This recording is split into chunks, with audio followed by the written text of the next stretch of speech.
Legacy of the quarterback. Greatness is measured not by their speed, not by their strength, not by their agility. For the quarterback, greatness is measured in winning and achieving football's ultimate goal. Rarely have two quarterbacks with more talent met with more on the line. Today, one of these two will reach football's biggest stage and be one step closer to fulfilling their legacy. Donovan McNabb and the Philadelphia Eagles. Michael Vick and the Atlanta Falcons. Who's going to Jacksonville? We welcome you to Philadelphia, and we welcome you to this NFC Championship game. Philadelphia, Atlanta. Winner goes to the Super Bowl.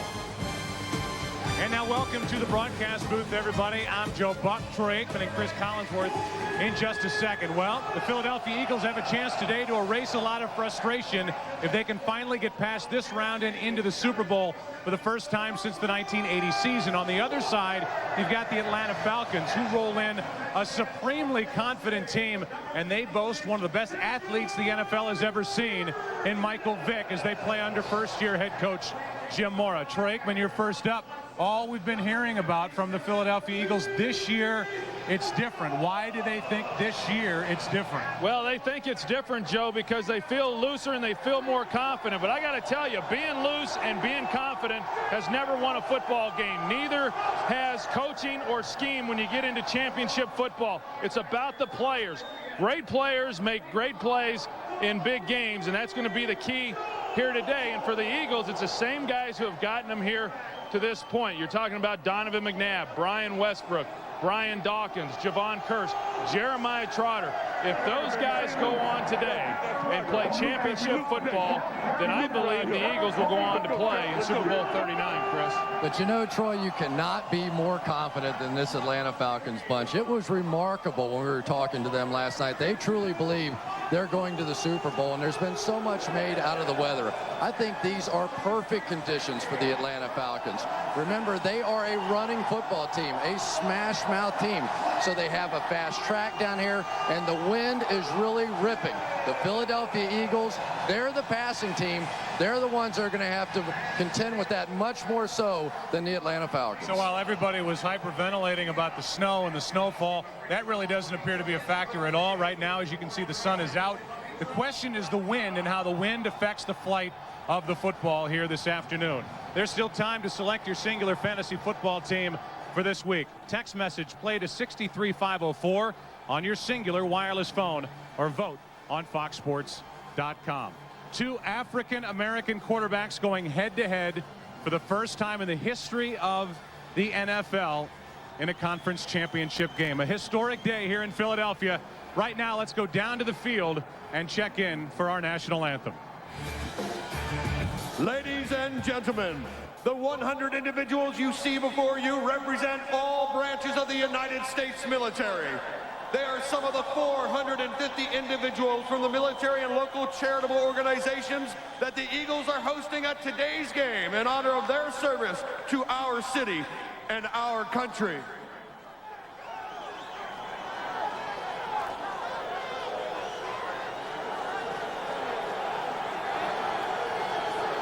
Now, please rise to honor America with the singing of our national anthem.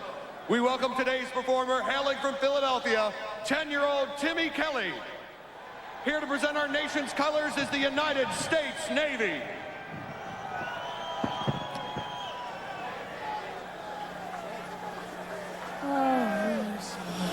Can you see by the dawn's early light what so proudly we hailed at the twilight's last gleaming, whose broad stripes and bright stars through the perilous fight o'er the ramparts we watched were so gallantly streaming, and the rocket's red glare, the bombs bursting in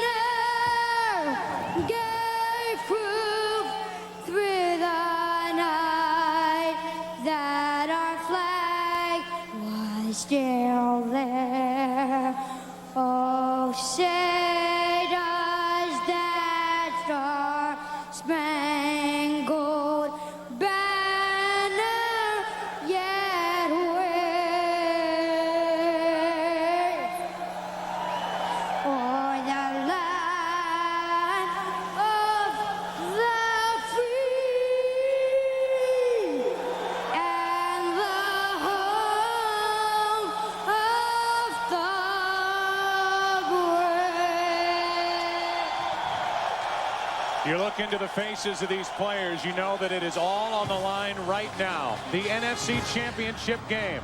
The Atlanta Falcons, the Philadelphia Eagles, yours next on Fox. We welcome you back to Philadelphia. The Atlanta Falcons won the toss. They received. That means they will be working into the wind here in the first quarter.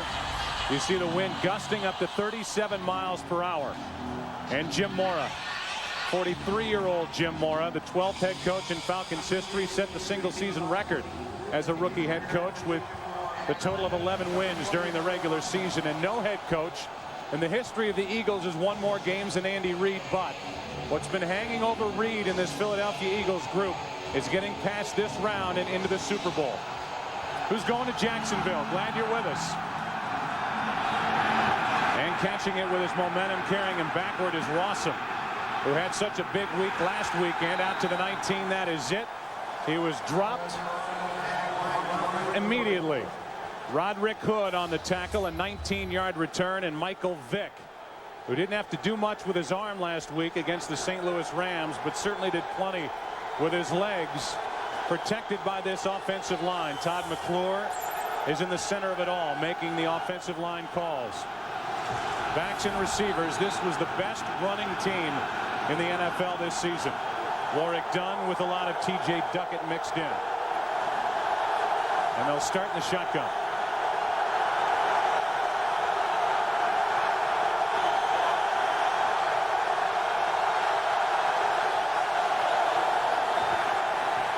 Vick gets to the edge. Doesn't get much. Picked up 2. Keith Adams on the stop. And we look at the defense for Philadelphia. Jim Johnson's crew. Jim Johnson, the most aggressive blitzer in the NFC. Up front, Cris, Simon, Walker, and Burgess. They get Hollis Thomas back for the playoffs, and that's big when you play against a guy like Vick to try to rotate in fresh defensive linemen. Trotter is such a difference maker at middle linebacker, and 3 Pro Bowlers in their very good secondary. 2nd and 8.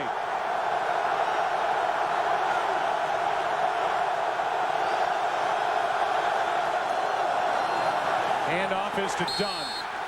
Dunn picks up 1. Keith Adams again. And it's Adams who's getting the start in place of the injured Mark Semino, a former Falcon. They'd love to have Semino out there, Troy, because of the speed he provides at linebacker against a guy like Vick, but Adams has been impressive lately. Yeah, surprisingly enough, Keith Adams is actually a faster linebacker than what Mark Semino is, and he is outstanding in run defense. So a perfect substitution for Mark Semino going up against a team like the Falcons, who clearly rely on running the football. 3rd down and 7.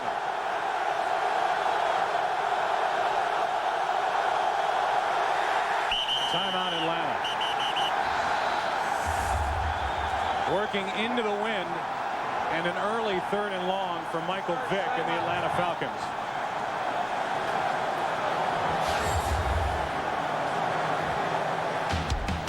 Third down and 7 when we come back to Philadelphia. So an early timeout for Atlanta, trying to avoid a 3-and-out on their first possession since 1970 in the postseason. Dome teams are 0-8 outdoors in championship games. And we do have a change for the Philadelphia Eagles. Javon Cris is now playing on the defensive right side, right in the middle of your screen. That is to try and keep Mike Vick in the pocket as he tries to roll left. 3rd down and 7.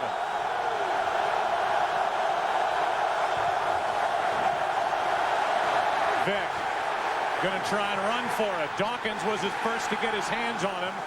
And out to the 25. Time for a punt from Atlanta. A gain of only 2. And Brian Dawkins, the Pro Bowl free safety, was the first to get his mitts on Michael Vick. And that's going to be the key throughout this entire game. You see Michael Vick, he's looking to throw the ball to his left. Look at the lane that he's got to run. Typically, he's been able to outrun people to the sideline. Brian Dawkins attacked him and got him before he was able to get out in space. And Dawkins barely moved in coverage. He just basically sat there and waited on Mike Vick. Not easy to punt into the wind, and it just hits a wall. Chris Moore takes a good Atlanta bounce and gets down just inside the 40. So all things considered, that's about as good as Chris Moore is going to do. 35-yard punt right into the teeth of this wind. Donovan McNabb and the Philly offense to work.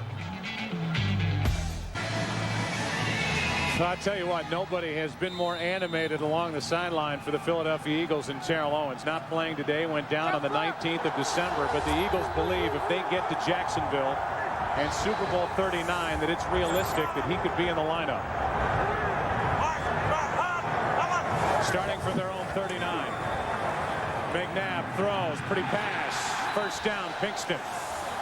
As he takes it just inside the Atlanta 49, a completion of 12 yards. Well, here we are, and Todd Pinkston, when a corner is off and gives him a free release, as Jason Webster is doing, he's pretty good at pushing that corner off and then coming out of his routes. We talked about it last week. Minnesota coverage against these receivers, something that they have struggled with. Be interesting to see if the Falcons start going more to that as the game goes along. On first down, pressure on McNabb, and he'll step up and run. Penalty flag on the play as McNabb is brought down just shy of the 40. And we'll see who the penalty is against. The Eagles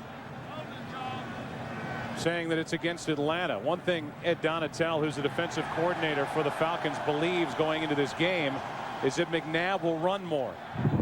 Holding, 91, defense, 5-yard penalty from the end of the run, first down. They get Brady Smith. That's another first down for Philadelphia. Guys, I thought that was interesting, though, that with all the pressure on McNabb and with those great legs and what he can do as a running back carrying the football, he thinks McNabb will run more today than he has all year. And I agree, and I think he should. And I definitely think McNabb was trying to send a signal with that early run. Don't get too fancy with your pass rush, guys.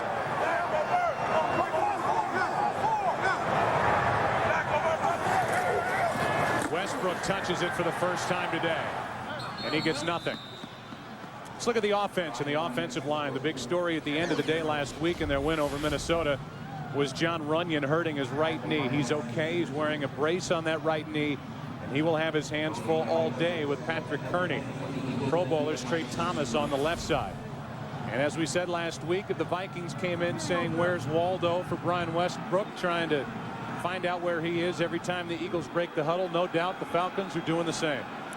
Well, they won't have a hard time finding him right now. He's on the sidelines. Just where they'd like him to be. You know, you talk about Ed Donatel saying that they may run the ball more with Donovan McNabb. I think a big part of that is because Ed Donatel feels that he can hold up in coverage with these wide receivers. Timeout Philadelphia, 2nd and 10 when we come back. Philadelphia defense did their job. It's hard to believe, looking down at that field from our vantage point, what was going on here yesterday with basically a foot of snow being dumped in the Philadelphia area.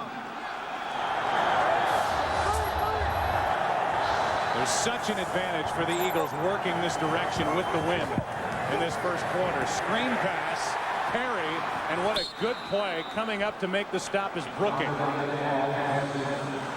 That'll bring up 3rd down and long for Philadelphia as Perry picked up only 3.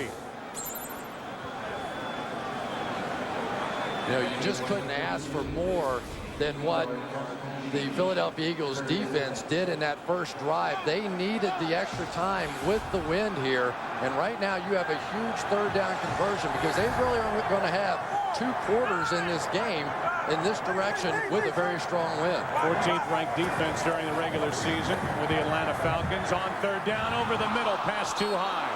And from this spot, you're looking at roughly a 50-yard field goal. And when we've seen Donovan McNabb miss, it's generally early in the game and generally high, and that's exactly what happened to him there.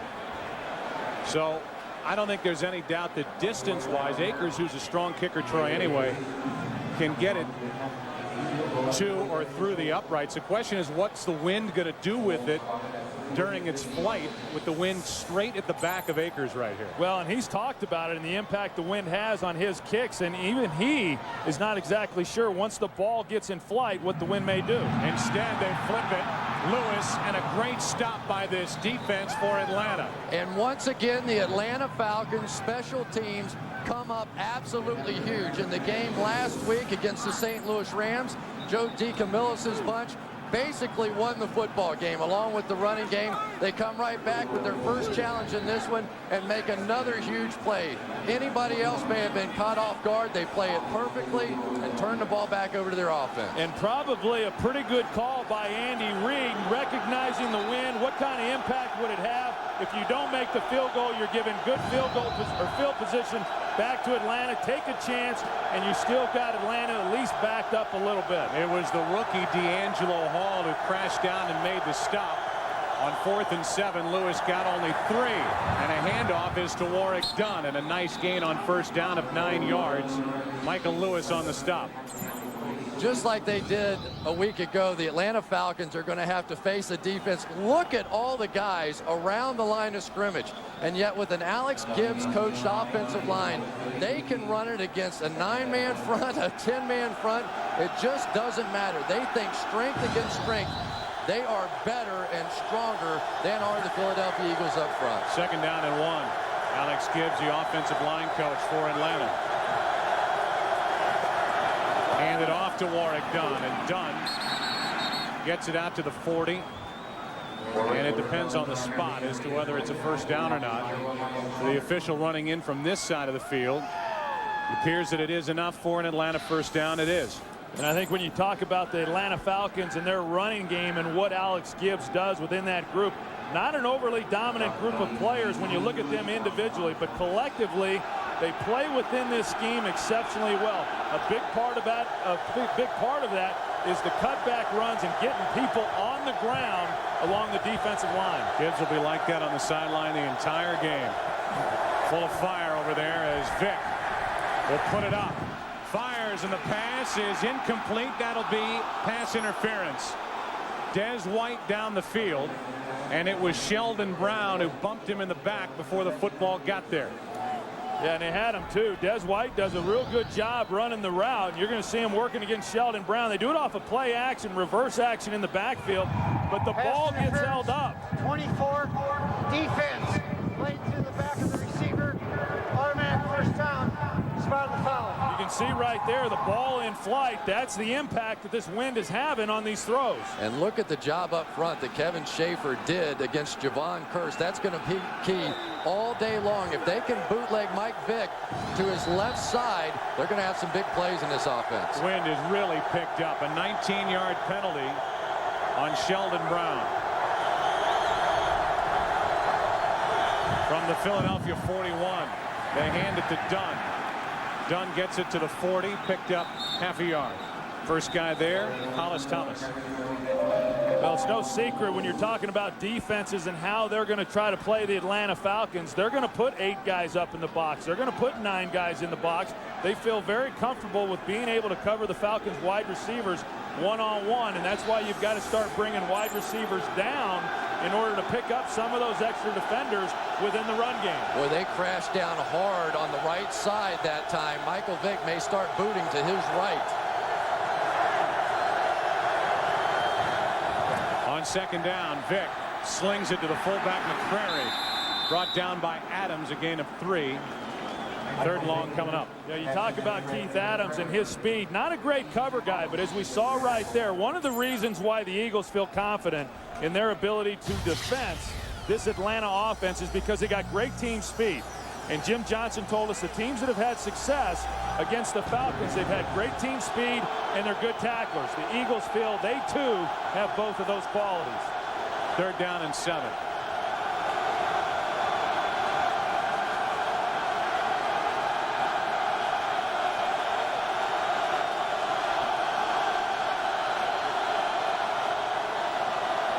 Vick to his right. Looking for room to run. Throws it up for grabs, and the pass incomplete. Algie Crumpler was fighting for it, and Vick is having trouble getting up. Well, Michael Vick's go-to guy is Algie Crumpler. They're tied in. He's the leading receiver on this team. First, you're going to see the pressure that Michael Vick gets under. They take a lick on him. Down the field, Jeremiah Trotter is going to be the one who's shadowing under Algie Crumpler. That's who Vick was looking for. He could not throw it on time. He tried to make an ill-advised pass late. Lucky that ball wasn't intercepted. And now Moore again punting into the wind. Wow. And the wind throws it backward. And it takes a Philadelphia bounce this time. It checks up just inside the 30.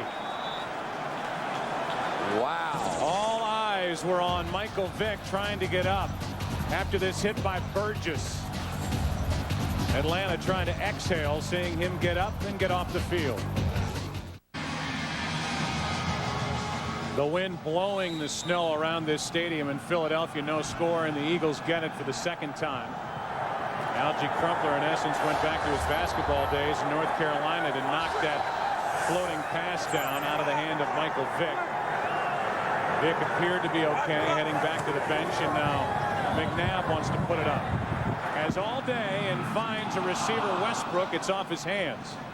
Good throw by Donovan McNabb. Incomplete, however, and down to Chris Myers. Yeah, moments ago, Michael Vick is shaking off the injury, appears to be okay. Could be overheard. One of the assistant coaches down here telling him, Mike, no need to put the ball, throw the ball up like that, especially against the wind. Wait till we have the wind with us to do that type of thing. I'll tell you what, after seeing that punt, you realize that the Eagles have to take advantage of the wind that they now have at their back here in the first quarter. If they come out of this quarter without points, that's a win for the Atlanta defense. That was an 8-yard punt, the last effort by Chris Moore.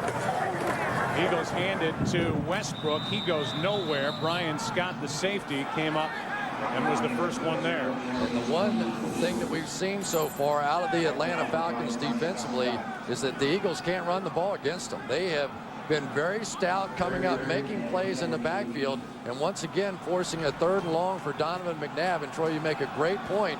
If they come out of this first quarter with no points, it's a big win for the Atlanta Falcons. Yeah, the other thing that we've seen with these secondary players now, the corners in particular, they are now starting to press these outside receivers. 3rd down and 10. Blitz coming. Eagles pick it up. McNabb throws it out of the reach. That's a foul Of his intended receiver, Lewis. There was coverage downfield by Christian Morton, an extra defensive back added to the active roster this week because of the injury to Kevin Mathis. And there is a flag down, however, it's on the near side of the field. Boy, I tell you what, Freddie Mitchell. Prior to the pass, illegal use of the hands. Hands to the face, 21, defense. 5-yard penalty, automatic first down. Well, that's going to take care of it anyway, but Freddie Mitchell that time was running right down the slot, and maybe 20 yards down the field, he got jammed. There's the foul on the outside, hands to the face, even a little grab of the face mask there. Freddie Mitchell was fouled on the other side too, so at least so far in the bump and run coverage, Pinkston's coming out of that one okay. So a first down for Philadelphia instead of a punt. On the incompletion, they hand to Westbrook. Westbrook got out of the reach of Brooking for a moment and gain of 4. You know, you're talking about a defense for the Atlanta Falcons, guys, that at Kansas City in a 56-10 loss in October allowed 8 rushing touchdowns and 271 yards rushing. But what anybody talked about after that was the way Jim Mora handled the club. Didn't put him through tougher workouts the next week. Was very positive, and this Atlanta defense played great down the stretch. Yeah, and Arthur Blank took out a full-page ad apologizing to the fans after that, too. Inside handoff on 2nd and 6 to Westbrook. Brian Westbrook is down to the 26. They'll mark him at the 25. 36-yard run for number 36 of the Eagles. One of the things that you can always take advantage of with a pass rushing team, they like to get up the field. You get the double team underneath, you get the kick out block by Jermaine Mayberry, Artis Hicks with a good block, and it just pops wide open. And when you're trying to rush the passer all the time, sometimes you can just pop one in the running game. 36 yards, 40 here in this first quarter for Westbrook. And a first down at the Atlanta 25. McNabb with plenty of time. Fires. L.J. Smith inside the 5.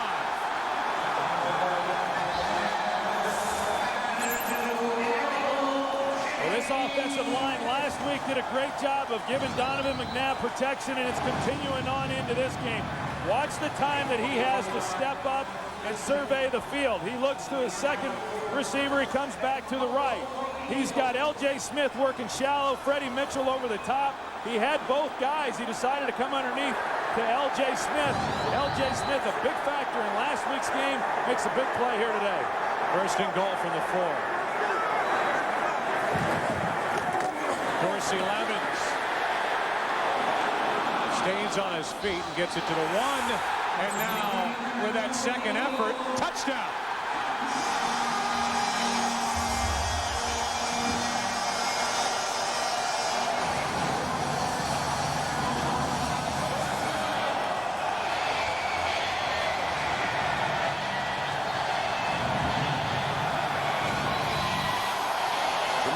At the left, at the right guard position is just going to simply turn his man out, Antoine Lake, on that one, and just create a huge hole up the middle for Dorsey Levens. This has been a very physical drive as the Eagles come back and just run the ball right at the Atlanta Falcons on this one. What an effort by Levens to get it into the end zone.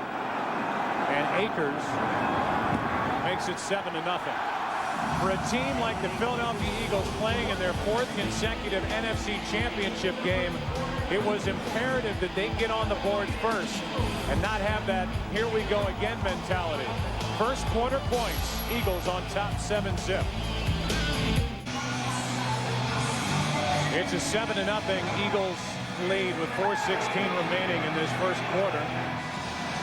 Skies are blue, wind is whipping around, and there's the scoring drive for Philadelphia. Yeah, and I think you got to go back to the illegal contact play on D'Angelo Hall that kept that drive alive. Otherwise, the Eagles would have been punted. The hands to the face call on D'Angelo Hall continued the drive.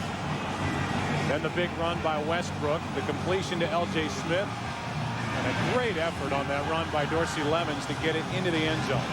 And for Philadelphia, their first touchdown in the last 129 minutes, 52 seconds of conference championship games. Yeah, that goes back to the first quarter of the championship game 2 years ago when they hosted Tampa Bay. First possession of the game, they took the ball right down the field. Deuce Staley scored the touchdown. Last touchdown they had scored in championship play, of course, held to a field goal last year. But remember, because the Falcons had moved the ball, if they had been able to get off an ordinary punt, the Eagles would have been backed up, but it was only an 8-yard punt. And in the second quarter, the Philadelphia Eagles are going to have to face that.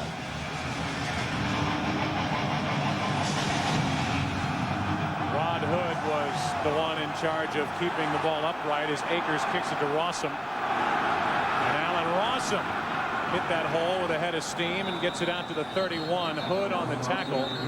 A return of 28 yards. One thing I really like about Jermaine Mayberry is not only does he get his block, but he turns his guy out of the hole to open it up for the fullback Josh Perry to come through and get a big block. Yeah, and then on the other end, one of the key blocks, Freddie Mitchell going in motion on the play, and he'll take out Brady Smith, the defensive end there, which basically allowed Levens inside. Otherwise, Brady Smith's there to make that play.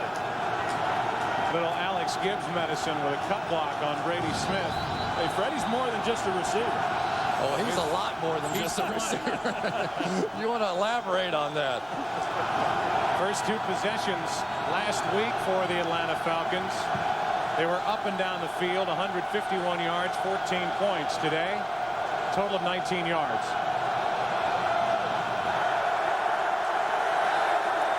On first down, Vic keeps it. And throws it away. Wind almost brought that ball back into play. Sunday, February 6th, one of the biggest names in all of music will be performing live during television's most watched event. Don't miss Paul McCartney in the AmeriQuest Mortgage Super Bowl 39 halftime show. Sunday, February 6th, only on Fox. Second down and 10 for Atlanta.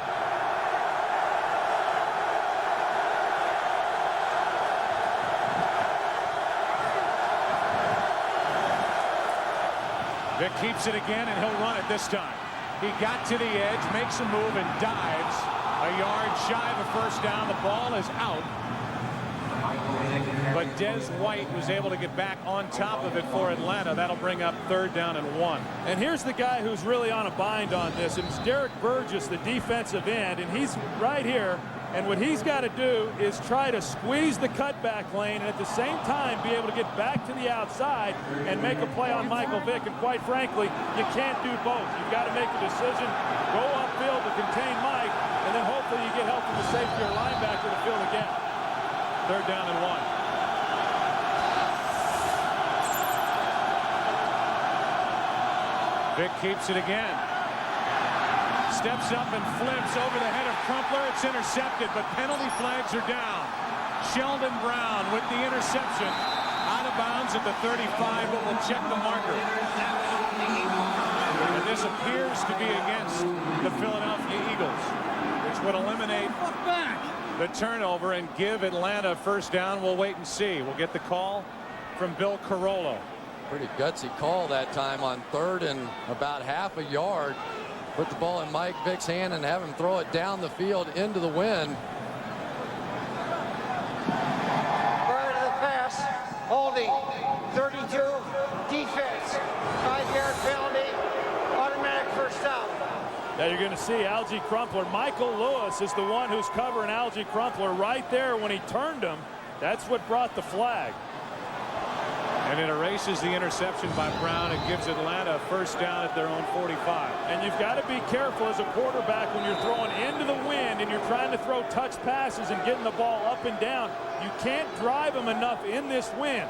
Instead, the wind will get a hold of them and they'll flutter and they'll hold up in the air. And that's when you get secondary players being able to come and make plays on balls.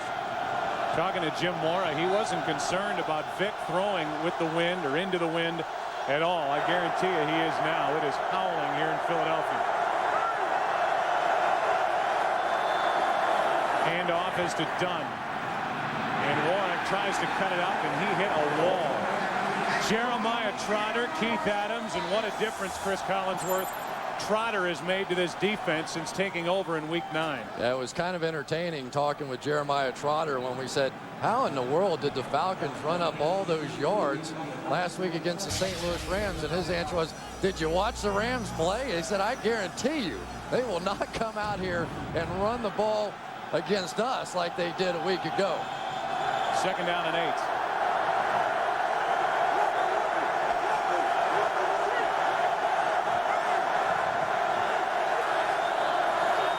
More play action. Vick stops. Cris is now in his way. Javon Cris can't bring him down. Vick in the open field. A 1st down for Atlanta at the 40. Javon Cris was in that position of going one-on-one with Michael Vick, and Michael Vick blew right by him. And the way that it started, Joe, it goes back again to Derek Burgess. He does a great job here of being able to get out and flatten Michael Vick out and keep him from getting outside. But then there's nobody else left on the backside. Javon Cris is the only guy there to maybe make a play, and he's unable to. And Javon Cris told us he was going to take his shots at Mike Vick, try and hit him hard. That time by coming so hard, he allowed Mike Vick to escape from him. On 1st down, they hand it Dunn. Dunn gets to the edge, cuts it up, and down inside the 35 to the 33, a gain of 7. And with 1:23 and counting remaining in this 1st quarter, the Falcons can't wait for this quarter to be over to go back down to the other end of the field. Yeah, so far, I think they've got to feel pretty good about it. Obviously, the penalty which kept the Eagles' drive alive on the last series, but here they are moving the football, and if they're able to come away with points here going into the wind, of course, we're running out of time here in the 1st quarter, but they've weathered this 1st quarter and going into the wind very well. 2nd down and 3 with Duckett in the game.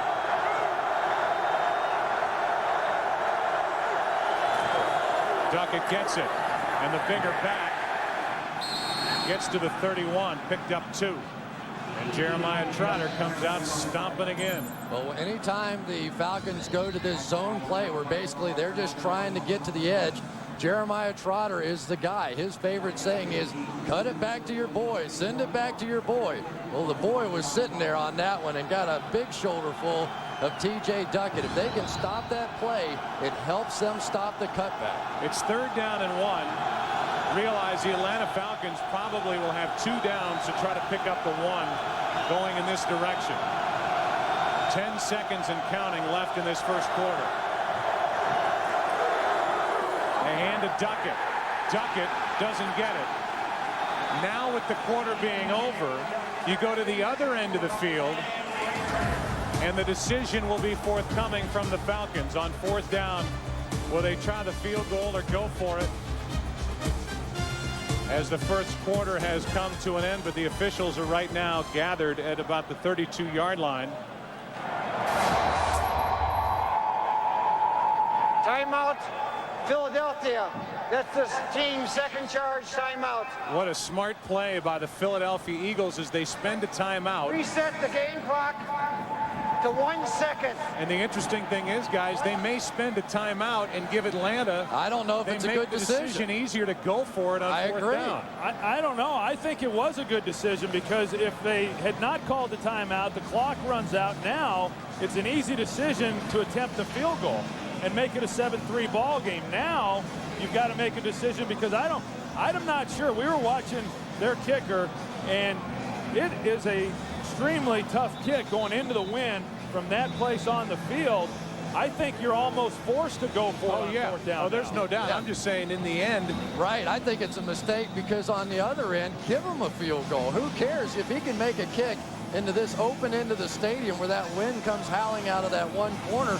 Give them 3 points. We'll take the football back.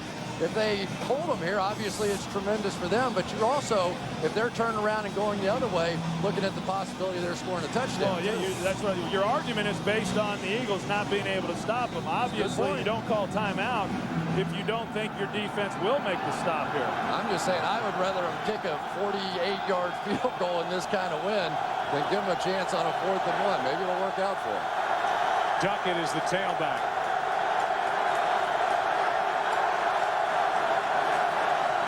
They hand it to Duckett, and T.J. Duckett has the first down, and because of the timeout, the Philadelphia Eagles took it, gambling they could stop the Atlanta Falcons on a 4th and 1. They could not. The Falcons will have a fresh set of downs in great field position with the win when we come back in the second quarter. Philadelphia Eagles, the Atlanta Falcons. We're through one quarter of this NFC Championship game. And the Falcons have a first down inside the Philadelphia 27, trailing by those 7 points. And let's be fair also, there's no guarantee that they would not have gone for it on 4th down, even if the Eagles had not used the timeout there. First down for Atlanta. Vick sets up a screen to the near side. It's Crumpler, and what a good open field tackle by Keith Adams, and we've said his name quite a few times already in this game. And I really think Keith Adams has made a difference on this defense. You talk so much about Jeremiah Trotter coming in at the middle linebacker position. Well, Keith Adams, a guy they call the Bullet, and the Bullet got shot on that one. He came out and did a great job on Crumpler, who's a tremendous athlete at the tight end position, and he, just like he did on special teams all year long, came up and made a huge play. The guy who was waived by the Dallas Cowboys. They were trying to make a roster maneuver, and the Eagles saw him, grabbed him, and what a difference he's already made today. Warrick Dunn is down to the 21, got 2. Derek Burgess on the tackle. 3rd down for Atlanta. And you take a look at Warrick Dunn, and Warrick's used to coming in here and playing the Eagles on the road in the playoffs. He played them a couple of times with Tampa Bay. He came in here 2 years ago and played him while he was with the Atlanta Falcons. Has not had much success against this Eagles defense. Coming in here today and hoping to have a better day, but so far the Eagles defensively have kept him bottled up. 3rd down and 5. That's Vick in motion, and they direct snap to Dunn. And Warrick Dunn has a first down inside the 15 to the 14. Well, that's the same play they ran last week, but if I remember correctly, instead they threw it out to Michael Vick on the flank, and this time Warrick Dunn takes the direct snap and picks up a big first down. But this goes back to some of the things that Jim Mora did and saw when he was with the San Francisco 49ers. They had big runs on 3rd down situations, 3rd down and medium for first downs, and they came into this game thinking they could do the exact same thing. How many sets of eyes in the Eagles defense do you think followed the body of Vick going in motion, and they run it to the other side with Dunn for the first down? From the 14, that's Crumpler. Michael Lewis can't bring him down immediately, and Crumpler is down to the 6. Picked up 8. Yeah, that's one of the advantages that you get when you got a tight end like Algie Crumpler, and we're really seeing them all over the league right now with some of the other players, Tony Gonzalez and Antonio Gates, and they're in San Diego. And when you're able to split those type of guys out, you get a safety out there on them, because the Falcons believe that wherever they put Algie Crumpler, if they put anybody on him other than a corner, they feel it's to their advantage. 2nd down and 2.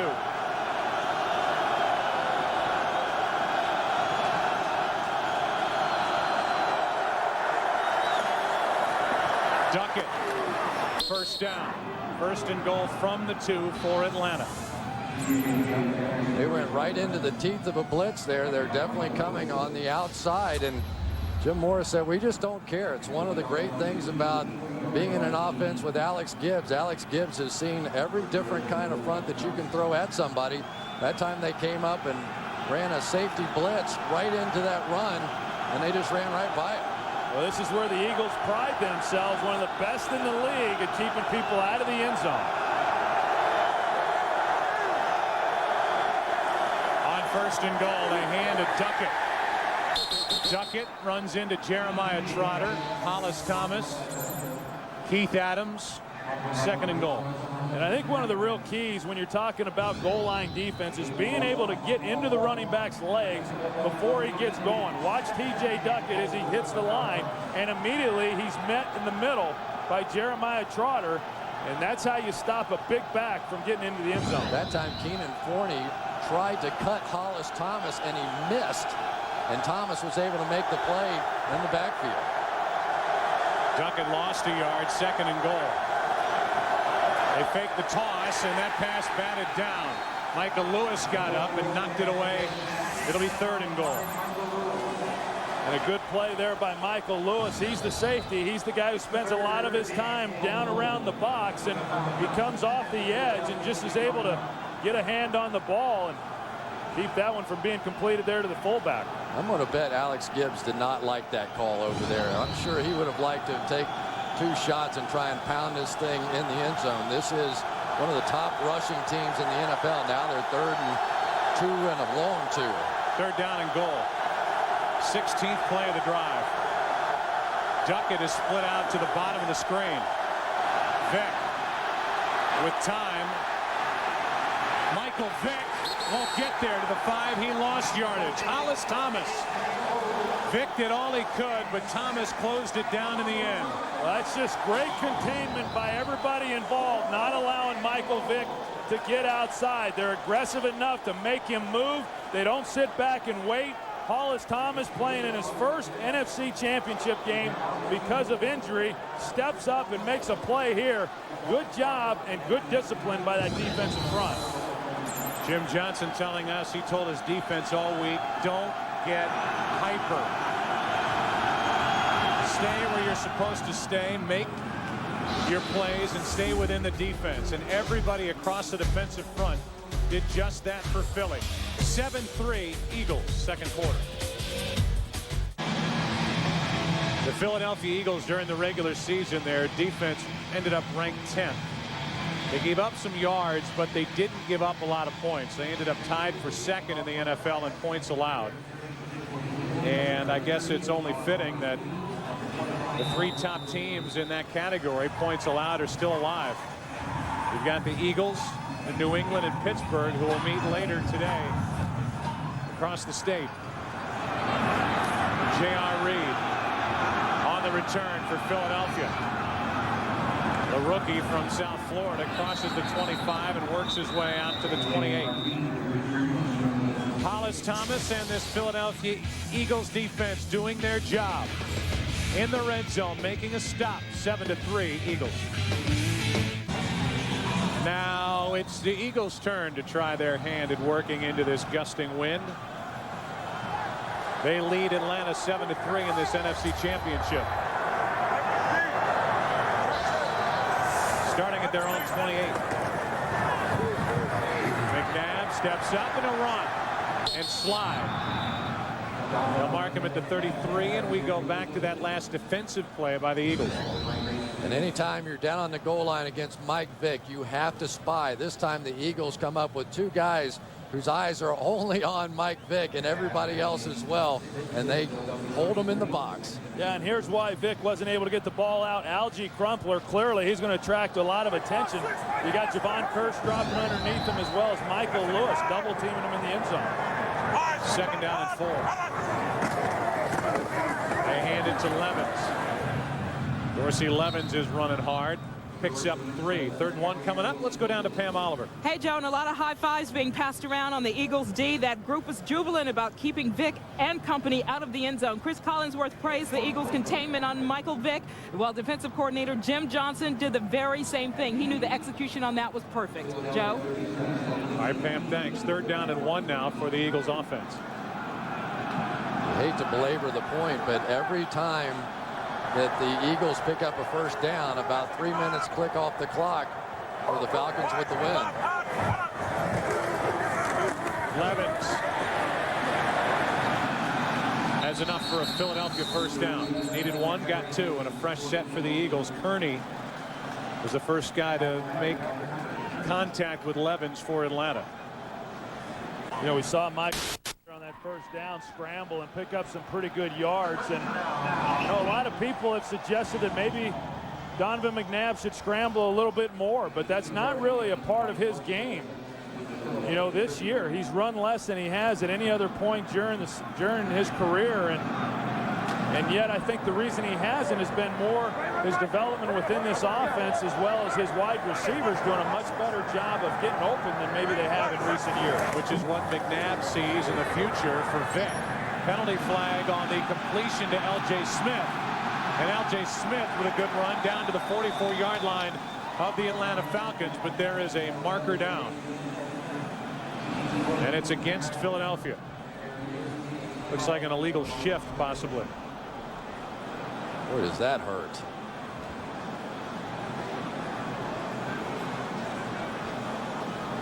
Would have been a 17-yard play to Illegal Smith. shift on the offense. 2 men moving and not resetting. 5-yard penalty. Replay 1st down. Freddie Mitchell is going to reset himself, get up on the line of scrimmage, but never actually get set. You see the secondary move, and that is 2 men in motion and the penalty. Yeah, and the only way it could have been legal would have been if L.J. Smith had come to a complete stop as well. Then it's fine. But because L.J. Smith was in motion when Freddie Mitchell moved, they drew the flag. So that wipes away the 17-yard catch and run by L.J. Smith. Brings up 1st down and 15. They hand it. It's over. Dorsey Levens. Chris Draft on the tackle, a gain of 4. We haven't seen much of Brian Westbrook at this point. I mean, if that's the guy that the Atlanta Falcons were worried about coming into this game, Westbrook to this point, outside of that one long run, has not been effective. Yeah, but you can bet that as this game progresses, they're going to continue to want to try to get the ball into his hands. He's obviously one of the playmakers, but one thing we do know about Donovan McNabb, he does a great job of spreading the ball around. He's not going to get locked into just one guy. Westbrook does not have a catch today. McNabb fires and the pass incomplete as his receiver Smith had fallen down. They bring up 3rd and long. Excuse me, Joe. They tried to come back to the exact same play that they hit on the penalty. Just a little tight end screen out to L.J. Smith. And you were talking about Donovan McNabb and his running ability, but you don't always have to run as a quarterback to be effective. The threat of the run can be just as much. And that time they come out on the bootleg with McNabb, everybody goes up the field to him, and you try and drop the screen underneath to Smith.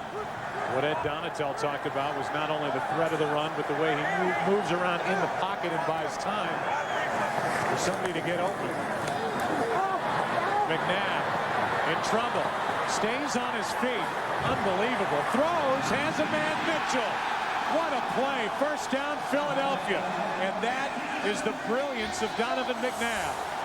Well, it really is, because Donovan McNabb does such a great job of just keeping himself alive. And so as he's getting pressure, he's able to avoid the sack, but he continually keeps looking downfield as to where he can get the ball thrown. He comes out of there, he's still not looking to run, and then he finds Freddie Mitchell on the sideline. And Freddie Mitchell held on to the ball. When I saw it pop up like that, if he had bobbled that at all, it would have been incomplete, but somehow he kept it pinned in there. First down inside Atlanta territory. McNabb going to air it out. Greg Lewis adjusts, makes the catch, and Lewis is down inside the 5. Working on Christian Morton. And a 45-yard completion into the wind, into the arms of Greg Lewis. And sometimes you got to take shots like this because the wind actually helps Philadelphia in this situation. The wind gets a hold of it. It's underthrown. Greg Lewis sees it. He comes back, and he's able to make the play. The DB never gets turned to see the ball. And the reason that Christian Morton is in the game is because of the ankle injury to Kevin Mathis, knocking him out of those nickel situations. And for the second straight week now, Greg Lewis with a huge play. First and goal from the 4. Dorsey Levens. Levens to the 2. You know, Troy, I really thought that the play that Greg Lewis made last week was a huge one in that game from the standpoint they kept trying to double team Westbrook, and so it left somebody on the field in one-on-one coverage, and the Falcons are trying to do the exact same thing. But when you get one-on-one with Lewis, he may well be the fastest guy on this football team. That is a much better receiver than what you would think because he just hasn't gotten a lot of playing time. Most of his playing time came late in the season when they were resting a number of their starters, but during that time he's played well. Alonzo Ephraim, number 76, is eligible. An extra tackle. McNabb back in the end zone. Lewis. Touchdown.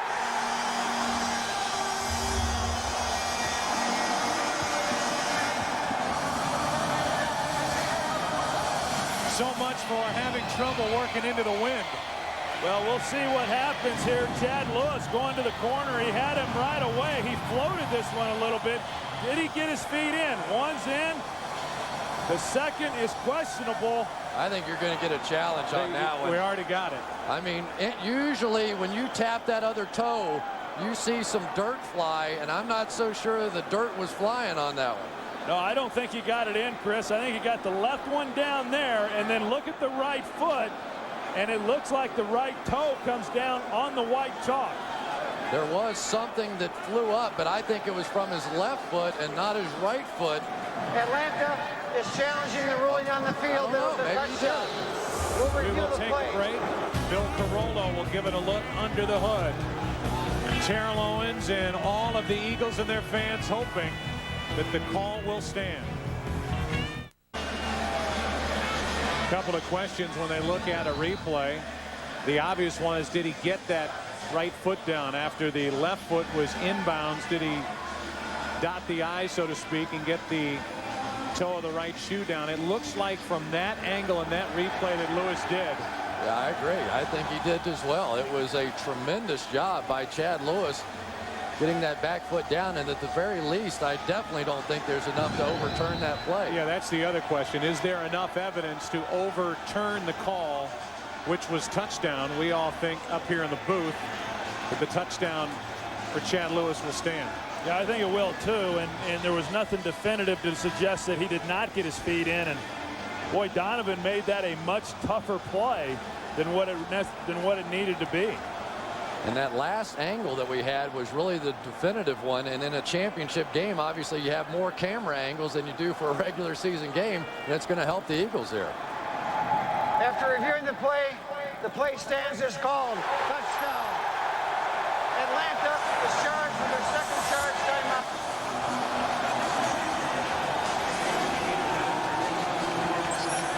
So that makes it 13-3 with the extra point coming from David Akers. Just a tremendous drive by the Philadelphia Eagles going into the wind, hitting the big pass plays, and really eating up basically the whole quarter that the Atlanta Falcons had the win.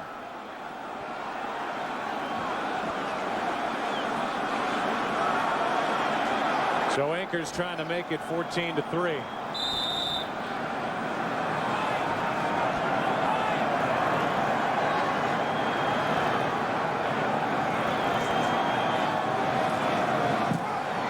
See what kind of an answer the Atlanta Falcons have. Donovan McNabb completes it to Chad Lewis on the drive. A 45-yard completion to Greg Lewis. But it's Chad who got them both down. And the Eagles lead 14. Under 5 to play in this first half of the NFC Championship game, and the home team, the Philadelphia Eagles, lead by 11. David Akers will kick it into the wind. Alan Rossum is waiting deep for the Falcons. Pretty good kick by Akers, and Rossum from about the 6.5.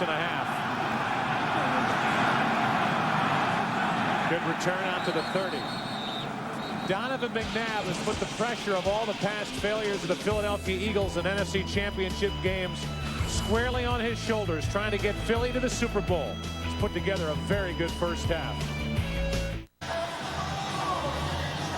A 14-3 Eagles lead with 4:50 remaining in this first half. You look back at Donovan McNabb and what he's done in NFC Championship games. 0-3 record, 1 touchdown, 5 interceptions, and a passer rating of 50.5. Today, 6 for 9, 98 yards, a touchdown, and a quarterback rating of 140. And he has said coming in, put it on me. It's all on me. I will get this Philadelphia Eagles team to Jacksonville in the Super Bowl, and he's doing his part so far. He was absolutely brilliant on that drive with the long pass and the scramble play on 3rd and very long. Now we'll see how the Falcons answer this young Atlanta team. As Jim Morris said all week, playing with the house's money. All the pressure on the Eagles. Now the pressure on the Falcons, down by 11, and a gain of 3 by Warrick Dunn. Well, and here's what happens with Atlanta is that they don't have to abandon their game plan. Clearly, they still want to run the football, but when you're talking about 4.5 minutes left in the half, you'd like to be able to take advantage of the win position that you have at your back. And so it will be difficult for them to be able to methodically drive the ball in the length of time that they have. They're going to have to create some big plays, Chris, throwing the football. And I still think their best play is bootleg right out here against Burgess. 2nd down and 7. Vick fires, the pass completes. He gets it to Peerless Price, his first catch of the day, a guy who during the regular season caught only 45 passes. Yeah, and that's really what they have to do. They have to be able to create some chunks, whether that's Michael Vick running the football, creating some plays and knocking off some yards, or coming out here to your wide receivers. The wide receivers have not been a big part of this passing game throughout the year, but Peerless Price doing a good job there getting in the void, and Michael Vick finding him. First catch by Falcon wide receiver all day. On 1st down, it's done. It's Trotter. And nobody's motor's going any faster than Jeremiah Trotter, just like last week. Well, Trotter played the best game of his football career a week ago, and he's following it up with another great one here today. That time they get some penetration inside. I believe that was Javon Curse. The offensive lineman tried to block him and had to leave Trotter alone.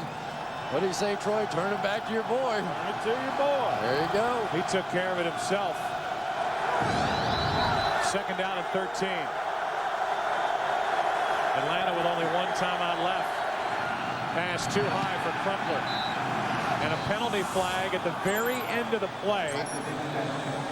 It was thrown by the referee, Bill Carollo. And they get Philadelphia for roughing the passer. Personal foul, roughing the passer, a blow to the face mask, 91, defense, 15-yard penalty, automatic 1st down. Sam Rayburn. Yeah, that's Sam Rayburn. You're going to take a look at what happened, and you know, you come in as a defensive lineman and you're trying to knock the ball down and you hit the helmet, and you know, obviously intent was not to injure, but that's the rules. That's what they've been calling. They've been consistent with it all season. You hate to see drives remain alive on those kinds of penalties. Atlanta does it. The Falcons love it. It's 1st down from just outside the Philadelphia 40. Vick, little pump fake. Now over the middle. Crumpler, what a throw, what a hit, what a catch. Algie Crumpler hung on after getting a vicious blow from Brian Dawkins. Boy, Algie Crumpler runs routes like a wide receiver, and he catches the ball like a bull. He took a huge shot at the end of that play by Dawkins. But watch the little double move now on Michael Lewis. Turn out, go right back up, and at regular speed, look at the clean hit by Brian Dawkins. Just a great shot. One of those, you'll think about that one later. And I tell you what, Michael Vick did a heck of a job pumping to his right, getting the safety to move, and then being able to fit that ball in. They could elect to let the game clock wind down to 2 minutes. Instead, they hand to Dunn. And Warrick Dunn is into the end zone. And what an answer by the Atlanta Falcons. Well, that's just huge, Joe. Yeah, I talked about it a little bit earlier. You had to get some plays from your passing game. They come out on second down. They get the pass to Peerless Price. They get the big gain there to Algie Crumpler, and they come away with a touchdown here right before half. Well, they've been hitting this stretch play all day long, and the linebackers have been catching this thing over the top. That time, Jeremiah Trotter tried to come back door on it, had to jump over one of the linemen and simply couldn't get there. So with 2:02 remaining, Jay Feely will try to make it a 4-point game. And he drills it through. The point I was going to make is they reset the play clock. So if the Falcons wanted to let the play clock and the game clock wind down to the 2-minute warning, they could have let Crumpler go over, clear the cobwebs a little bit, then come back out for that first down play. Instead, they hand it to Warrick Dunn, and he just scoots right into the end zone. Well, I tell you what, that is a huge drive for the Atlanta Falcons in this game. To get the ball with a little over 4 minutes in the first half, wind at your back, you're down 14-3, and to be able to move the ball down and be able to come away with a touchdown, that's huge. And maybe most importantly is the fact that Michael Vick maybe gets a little confidence going right now, because they really didn't roll him out. They didn't do anything fancy. They propped him back in the pocket. And now if you establish that part of Michael Vick's game, a lot of other things start to open up. And two of his best throws, Troy, the completion to Price, and then that beautiful throw to Crumpler, and how he hung on to that. It's amazing on a cold day to suffer that hit and make the catch was impressive. Well, so many times we talk about Michael Vick and his ability to run and how maybe he can't sit in the pocket and deliver the ball. We certainly witnessed it on that drive.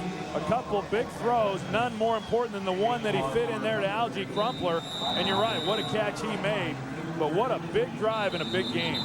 So it's 14-10. And the wind's going to start knocking the football off the tee.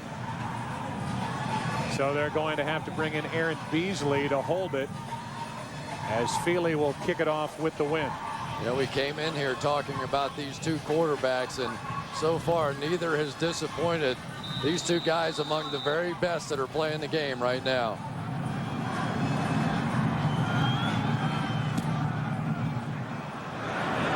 You hear the foot hitting that cold football as Roderick Hood takes it on the return and gets it out to the 29-yard line, and that will bring us our 2-minute warning in this NFC Championship game.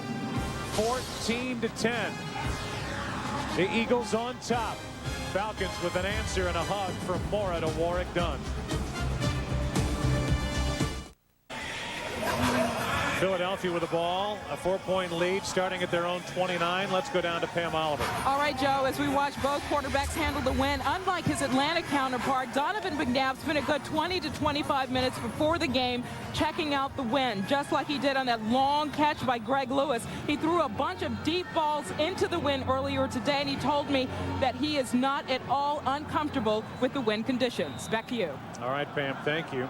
Well, if the Eagles are able to get it down the field and make something happen. Again, they're doing it into the wind. 1:54 remaining and 1 timeout left.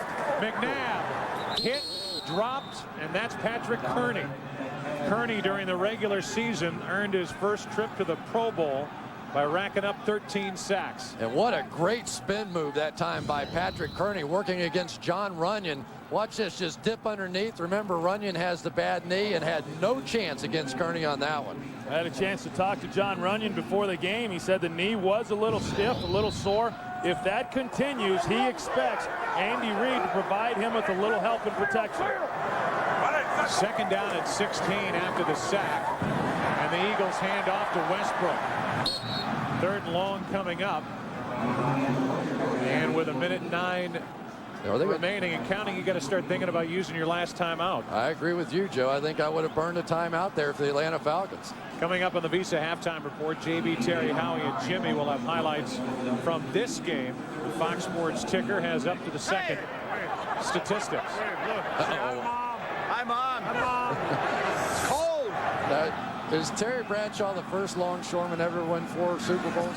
3rd down and 7. McNabb is flushed out of the pocket. Kearney chasing. The pass complete to Westbrook. And Westbrook is going to be marked out. It looks just short of first down yardage. And it looked like from here, Joe, that he may have gotten the first down. It may have been a poor spot. Well, if it is under review, it will come from the booth. Well, and remember, he's out of bounds, so the Falcons saved their last time out, and the Eagles would have to punt into the wind. So McNabb gets it to Westbrook for Westbrook, his first catch. And now the question is, how good was the spot? And if there is a review, which there can be, it would be initiated from the booth.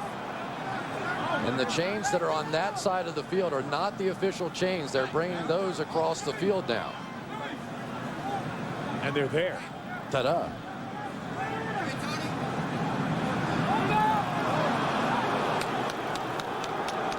So about 6-7 inches short, and there's no decision here for the Eagles. They will have to punt if there is no review, and we get a look at it from up above. Big play in the ball game right now. Yeah, it looked to me like it was a not very favorable spot for the Philadelphia Eagles. And you're right, Joe, there's no decision to be made here. Now punting to Atlanta. Atlanta gets the ball with 1 timeout. And depending on where they're able to return this ball to, if I'm the Eagles, I do not punt this anywhere near Allen Rossum. On top of that, we've seen Cris Moore punt going in this direction, travel all of 8 yards. And I think Rossum's too deep here. I don't think he can kick it that far.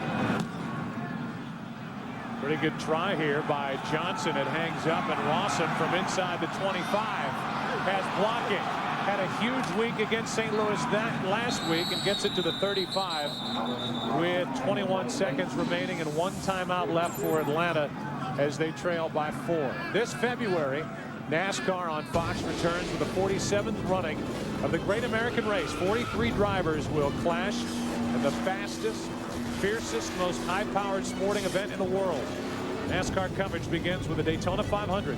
February 20th in high definition, only on Fox. I tell you, the other advantage that Atlanta has when you got a guy like Michael Vick, Jim Mora told us last night he could throw it about 85 yards. So from here, they could potentially even take a shot as a Hail Mary as time runs out. Wind chill 3 degrees down on the field. Vick has it batted into the air, incomplete. Let's go down to Chris Myers. Yeah, Joe, Michael Vick has shown a little emotion from the start of this game. The longer he was sitting on the bench, the cooler he was getting, or the colder. But he was up and hollering after that last defensive stop, cheering on the defense. It's gotten significantly colder and windier since the start of the game. I have to tell you, one of the most impressive plays of this entire game so far was that punt by Dirk Johnson. He hit that thing 40 yards dead into the wind. That was really, really a big play.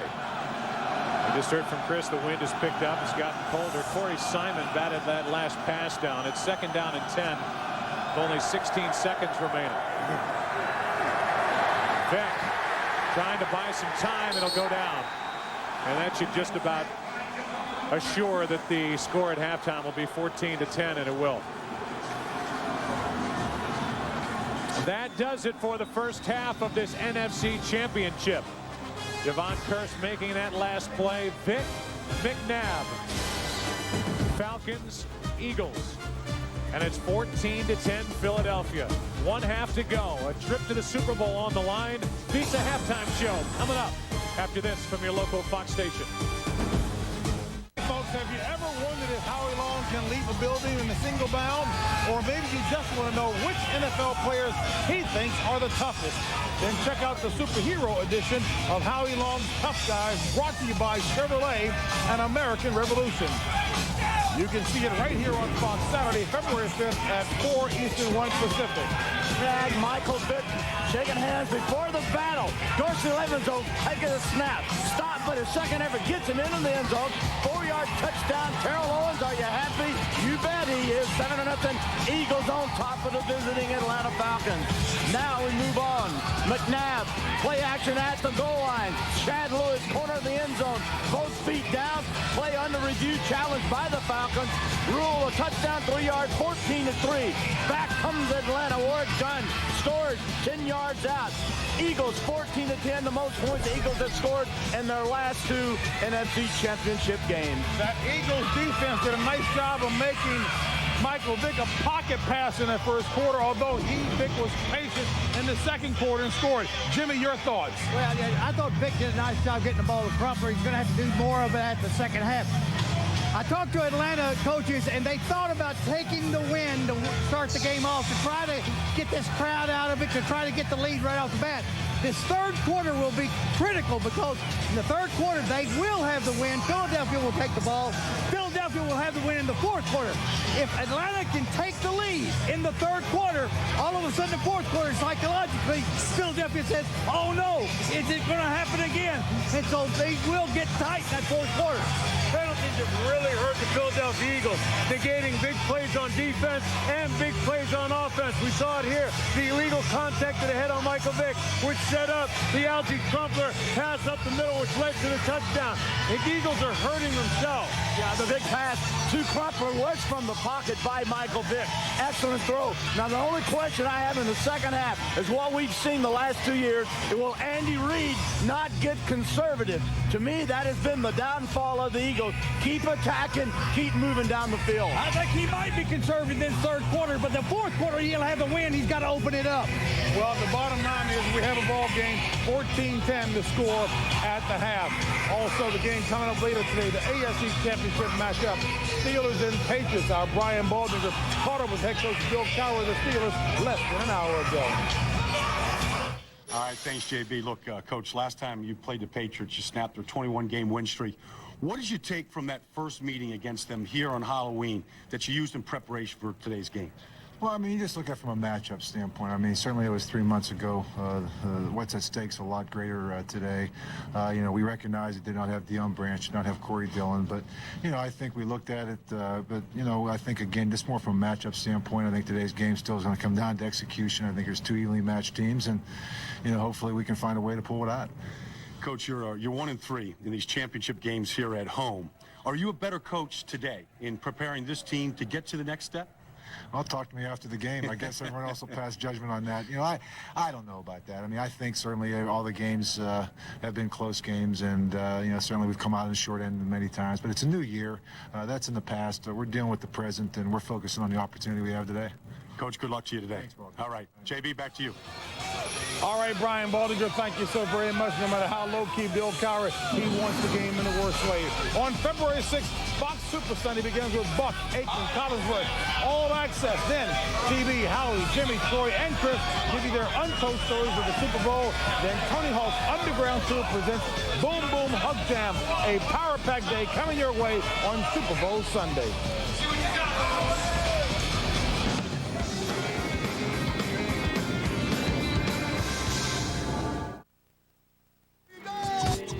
You are watching the Atlanta Falcons and Philadelphia Eagles live on Global.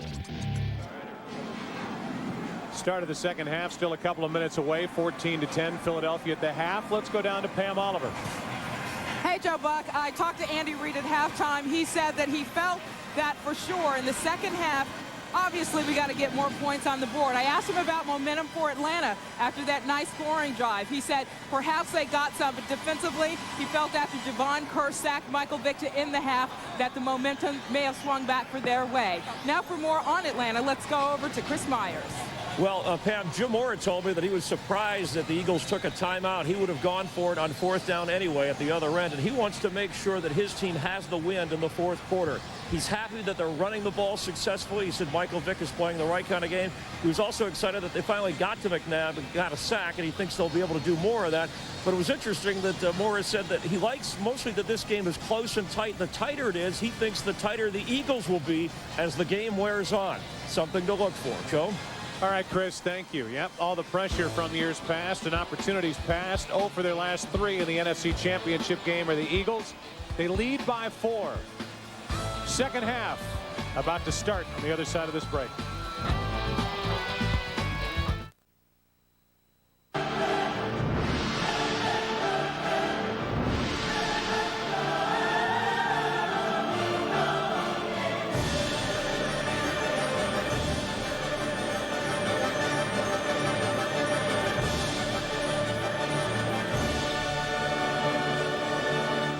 The Eagles with the decision at the start of the second half whether they want the ball or the win. They have elected to take the ball. Feely will kick it into the wind, and off we go. So Jay Feely will get rid of it, and on the return it'll be Reed and Hood waiting deep. This is Reed on the run. The rookie gets it across the 25, and they will mark him down at the 27. We look at the halftime statistics as the Philadelphia offense makes its way out onto the field.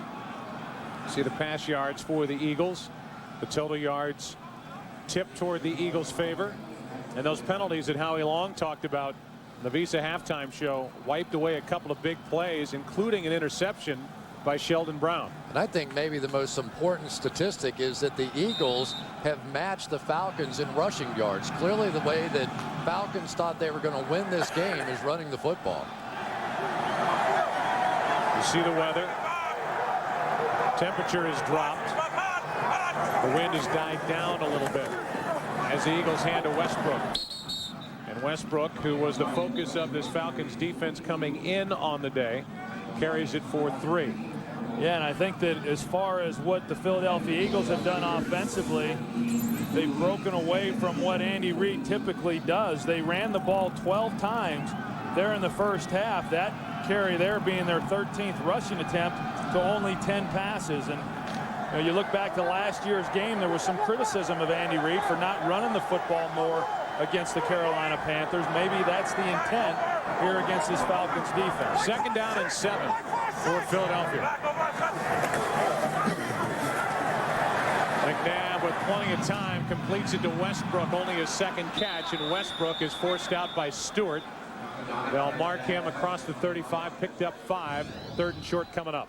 Well, and we saw earlier the move that Patrick Kearney put on Runyon, the spin move. This time he's still one-on-one engaged with him, and John Runyon does a good job. Obviously that right knee, you see that it's heavily bandaged there, a real concern, but there's no way you're going to get John Runyon off the field. Little blow to the head. John Runyon's always been known for taking a few shots here and there. Yeah, this is actually his 15th playoff game, more than any active player in the league. Play clock is already down to 4, down to 3. Just getting it away on 3rd down and 2 are the Eagles. McNabb being chased. McNabb, 1st down, Philadelphia. Rod Coleman couldn't get there, and Donovan McNabb gets 8 and a 1st down for the Eagles. Well, they're trying to get Freddie Mitchell on a little pick play coming underneath, and it just didn't develop quickly enough for Donovan McNabb. And then he just does what he doesn't like to admit that he does very well. He talks about he wants to be a pocket passer, but I still think trying to defend this Philadelphia Eagles offense whenever he takes off and runs even a little bit is just so difficult. And it's so demoralizing for a defense when you've got your receivers covered and then he's able to still pick up a 1st down with his leg. McNabb airs it out. Coverage downfield. There's a flag on the play. Pinkston, the intended receiver. They're trying to pick on Christian Morton, who's a rookie out of Illinois. There's pressure on the play by Kearney, and there's a penalty flag that came in from the secondary. And it's definitely going to be illegal contact. Christian Morton trying to survive back there in the secondary. They're rolling away and throwing all the way back to him. Prior to the pass, illegal contact, 30, defense, 5-yard penalty, automatic first down. So it's prior to the pass, so there's no pass interference. It's a 5-yard penalty, but a first down. And the hard thing is, for a rookie in college, that's no penalty. You know, that's just the way you play the game.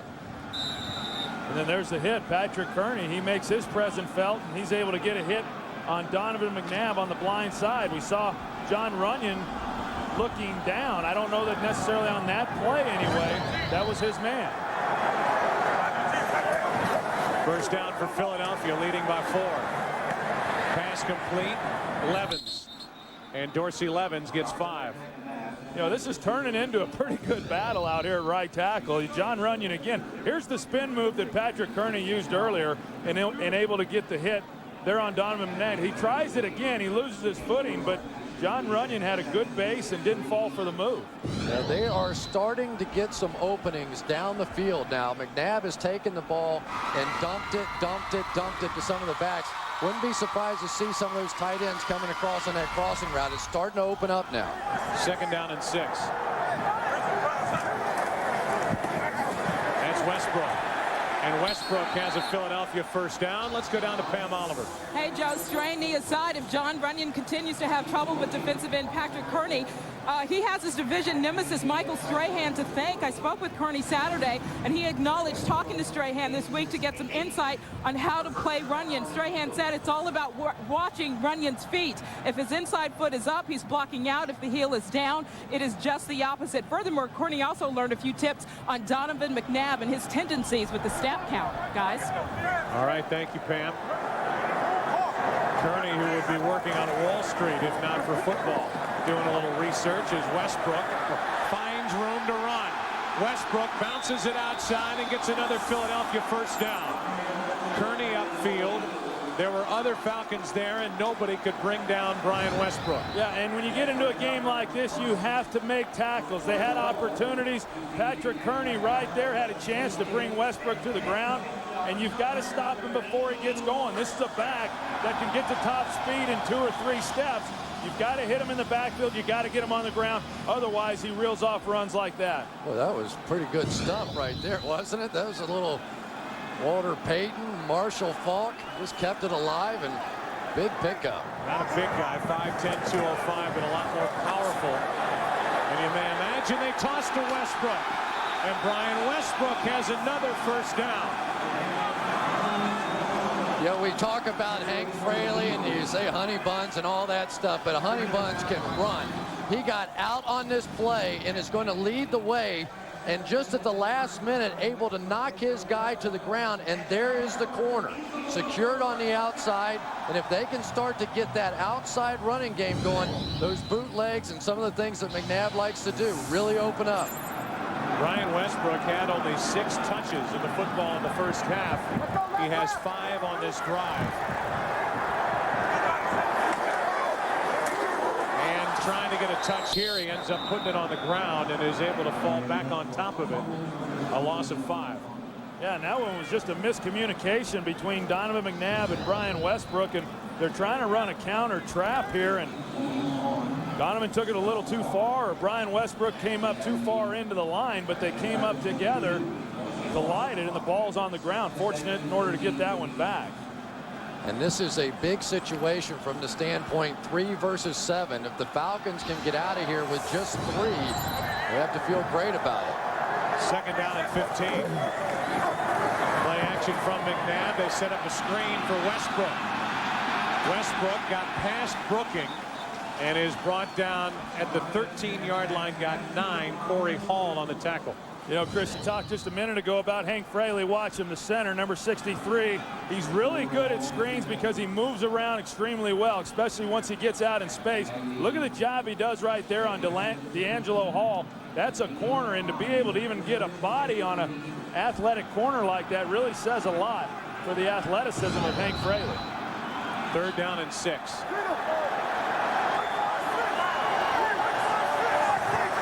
Playing with the wind are the Eagles. McNabb Plenty of time. Time runs out, and this is nearly picked off by Scott. In his hands and then down to the grass, and it'll bring up 4th down. Dorsey Levens, the intended receiver. Well, and Donovan McNabb had all day to throw the ball, but he's trying to get to Pinkston, and Morton's just got him blanketed. He couldn't get any separation at all. And on the other side, Freddie Mitchell was wide open. He just picked the wrong receiver. It was man coverage across the board. The quarterback can go to either side, and he really got away with one at the end, basically just throwing it up to Dorsey Levens. 31-yard try here by Akers. Good snap, good hold, the kick. Good. And it's a 7-point game as David Akers, who was once with the Atlanta organization, knocks it through. 7-point game, the field goal from 31 yards hit by David Akers. Brian Scott had an interception that was just sitting there for him, went up with one hand, couldn't haul it in. And Akers on the 4th down play hit the field goal. So it's 17-10, Philadelphia on top. 8:55 left, 3rd quarter, and Akers, at some point they're going to figure out that they're just going to have somebody hold. It's not going to stay today. For these kickoffs. I mean, every time they try and do it without somebody there, it blows off the tee. Rod Hood, the one who did it last time, and it looks like he'll try it again, and Rossum waits deep for Atlanta. You know, and we probably didn't say enough about the opportunity that Brian Scott didn't take advantage of. I mean, when you get into games like this, championship games, you never know what play is going to change the outcome of the game. And when you get an opportunity, you've got to make the most of it. He had one there and failed to capitalize. Hood doesn't look too excited about holding that ball on the tee.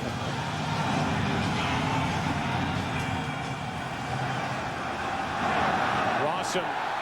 He can down it. Downs it in the end zone.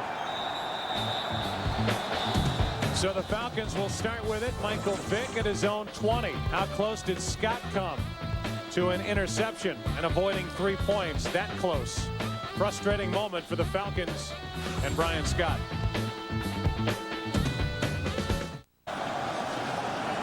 The last 3 seasons, very good Philadelphia Eagles teams have had their year end in this round. The NFC Championship game. The Eagles lead by 7. 8:55 to go, 3rd quarter. Vick hands it to Dunn. Warwick Dunn. The little back cuts it up and picks up 6. You know, you look at this Eagles defense and you see how they're going to play this. There are 10 guys within 5 yards of the line of scrimmage. The only guy that was deep was the middle safety. Obviously, they're expecting run, and they're doing everything that they can in order to stop that. No team in the NFL had fewer receptions by their wide receivers or fewer yards by their wide receivers than the Falcons this year. And off to Dunn, who cuts it up, back up the middle and picks up a 1st down as he gets 7. Well, that's the 2nd straight play now that we've seen. Remember all the stretch plays in the 1st half where they kept trying to get it to the edge, and they really never did the cutback very much. And neither one of those have been the full cutback plays, but they're now starting to look a little bit backdoor. And typically, as defenses begin to tire, some of those opportunities become available. 1st down, Atlanta.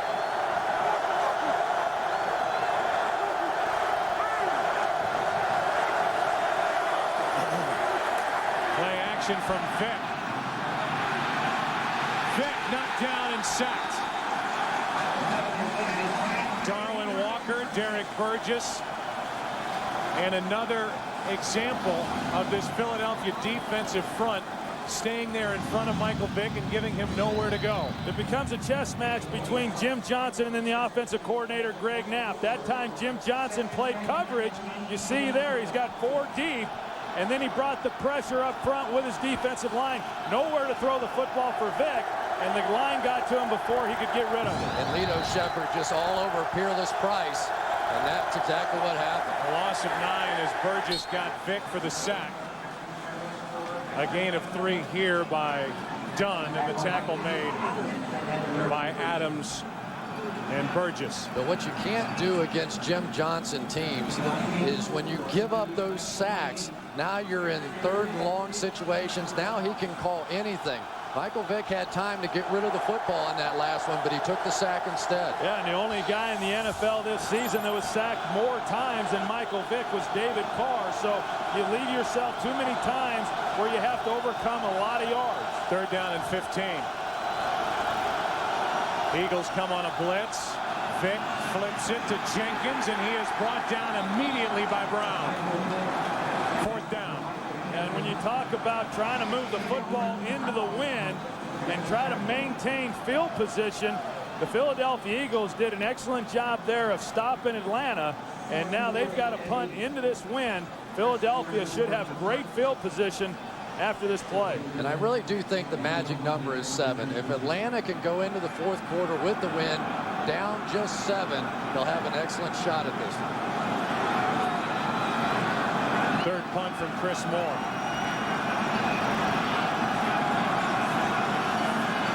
Two guys waiting deep for Philadelphia, and Moore's punt hits that wall of wind and is touched at the 47. Only an 18-yard punt. Good field position for the Eagles, who lead by 7. The elder Jim Mora up above watching his son coach the NFC Championship game. That Jim Mora, before he came to the New Orleans Saints in the NFL, won 2 titles in the USFL for the Philadelphia Stars. As Westbrook takes it, runs left, and he got nothing. Hit first by Brady Smith. We look back in this game as a means of a recap. Great effort by Levens and a 4-yard touchdown run. Michael Vick was stopped by Hollis Thomas. Donovan McNabb on a 3rd down and 11 completed an important pass to Freddie Mitchell. Chad Lewis on the touchdown reception at the end of that drive. Warwick Dunn then scooted in to make it 14-10 at the half. It's 17-10 after a 31-yard field goal by Akers. 2nd down and 11 for Philadelphia. McNabb buys some time over the middle. Pass is complete. A gain of 14 to Westbrook, and there's no doubt, guys, that at halftime the decision was made to put the ball in the hands of Brian Westbrook. And this is unbelievable what they do with Westbrook here. Take a look at him. He's in the backfield. He's going to swing wide, but then once he gets Matt Stewart running, then he comes back underneath. Initially, it looked like a 2-man route down the field, but it only happened because Donovan McNabb had so much time in the pocket. And that's the point. They didn't get there in time and allowed that late breaking route to get out there.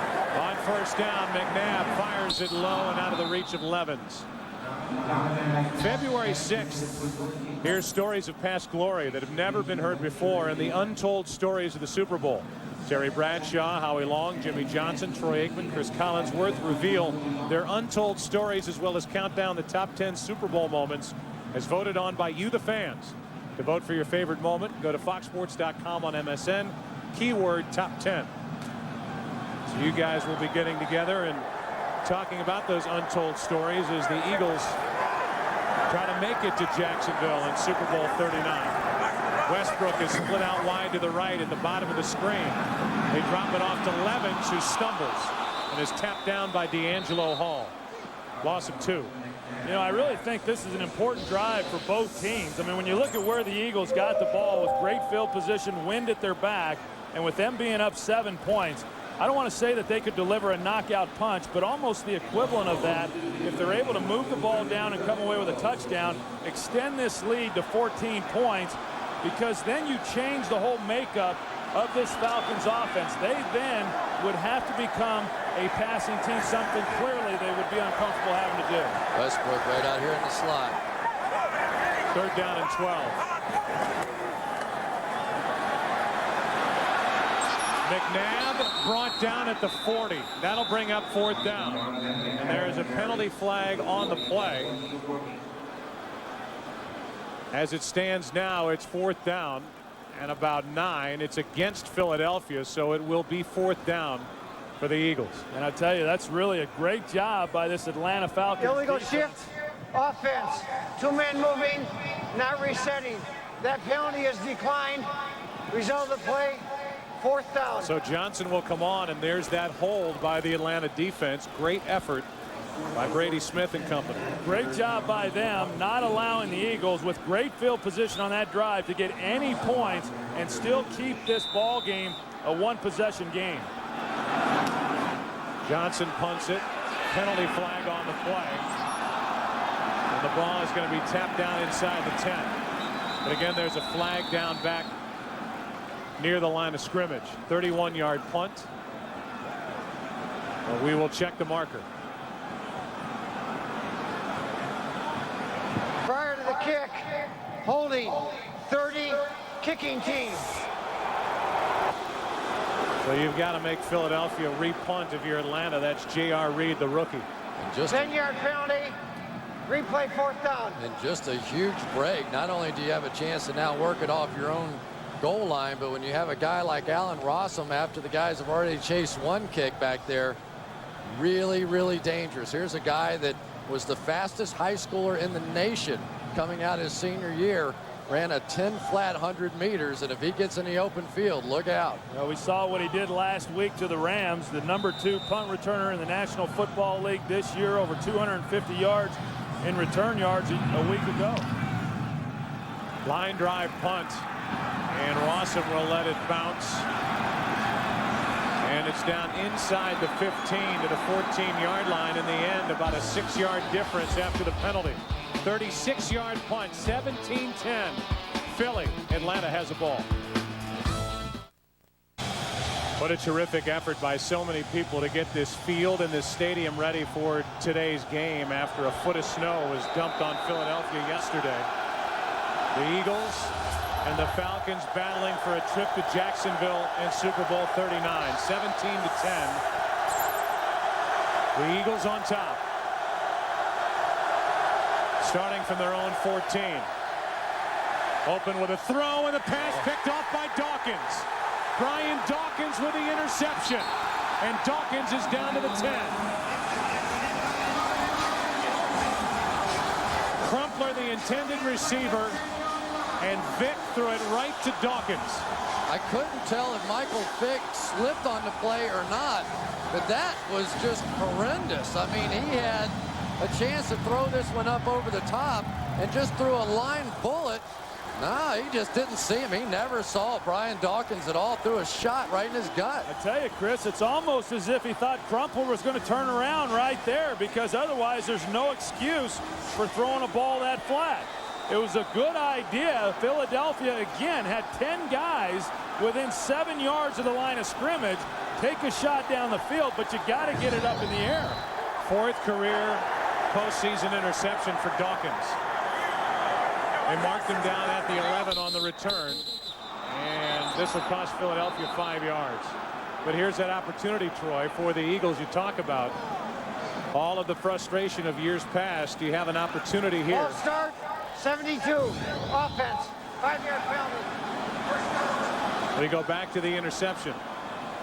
Yeah, that's Brian Dawkins. He's on Crumpler, and I don't know what Michael Vick might have been thinking. The only reason you would throw a ball that flat is if you thought Algie Crumpler was going to turn around on some type of curl route or an out route. And if he's going to go over the top, then you have to throw the ball over the top. I think the answer is he wasn't. 2 minutes, 56 seconds remaining. 3rd quarter. McNabb to L.J. Smith. Incomplete pass. It's an incomplete pass. That'll bring up 2nd and 15. Boy, and I tell you, this Eagles offense has a chance to put the dagger in right here, and they have been going backwards thus far. 2 straight mistakes, and really the best you can hope for right now is just a field goal attempt and try and get out of here 10 points down. Yeah, and I think there's a big difference between being up 14 points and being up 10 points as it relates to the psyche and the approach then offensively for the Atlanta Falcons. If they're only down 10, I don't think they change what they want to do within the game. 2nd down and 15. McNabb, Mitchell. Mitchell, who had the big game last weekend against Minnesota on the reception, good for 7. It also when you change what Atlanta then has to do offensively, plays right into the hands of Jim Johnson, the terrific defensive coordinator for the Eagles, who can just blitz Michael Vick from all different directions. Well, you know what was strange about that last drive, and yeah, I think Troy makes a good point when they're up there stacking the line of scrimmage, but really one first down in that situation, if you can run for one first down, you're basically then playing the rest of the game with the wind, and you put a lot of pressure on Philadelphia. It's 3rd down and 8 here for the Eagles. McNabb gets hit from behind, and the ball is out. Donovan McNabb gets on top of it. Brady Smith came off the edge, knocked it out of the hand of McNabb, and it'll be 4th down for Philadelphia. Well, you're going to watch Brady Smith. He's working against Trey Thomas, and he just uses a speed move and is able to come all the way around the backside because Donovan couldn't find anybody open. That is not on Trey Thomas. Donovan's got to know, especially down in the red zone, you cannot hang on to the ball. You don't have that kind of time. He was trying to get it to Westbrook on that little crossing route, but he got picked off in the traffic, and there was nowhere to go. 34-yard try from Akers, who was hit from 31, and this one is drilled. That makes it a 10-point game. Mora celebrates that defense, which kept the Eagles out of the end zone. 10-point game, 2 minutes left, 3rd quarter. You're watching Fox Sports broadcasting in the world's finest high-definition standard. Glad you're with us. NFC Championship game. Dawkins set up the last 3 points on the interception of Michael Vick.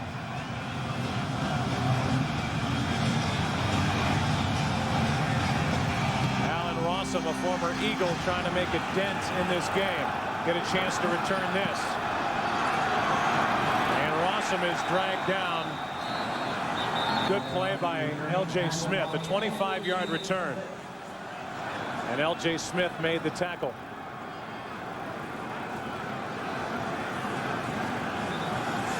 Well, I tell you what, David Akers came running over to the sidelines down on the ground. He took some kind of shot. Here he is running down on the kickoff. He might have got his nose.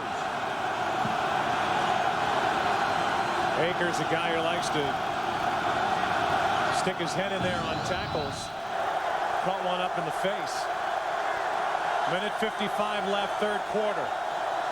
Vick keeps it. McCrary, his fullback, is there.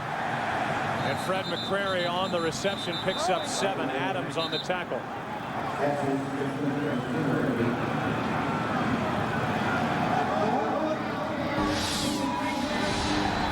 Now they're calling that last play incomplete. As we look at Michael Vick and the kind of pressure he's been under all day long. So that last play is an incompletion to McCrary, and we'll go back and give it another look. And the ball popped out before McCrary could make another football-related move after the grab. So an incomplete pass, and T.J. Duckett on 2nd and 10 picks up 4. You know, Jeremiah Trotter had such a good game a week ago, and he's such a big part of what they're trying to do within their run defense. And McClure, the center for the Atlanta Falcons, told us that if Trotter gets up in the line, I'm going after his legs. Take a look at Trotter here, middle linebacker, number 54. And as he works in, you're going to see McClure try to go low on him. But Trotter does a good job of fending him off and then making the play. Trotter with 8 tackles today. It's 3rd down and 6 for the Falcons.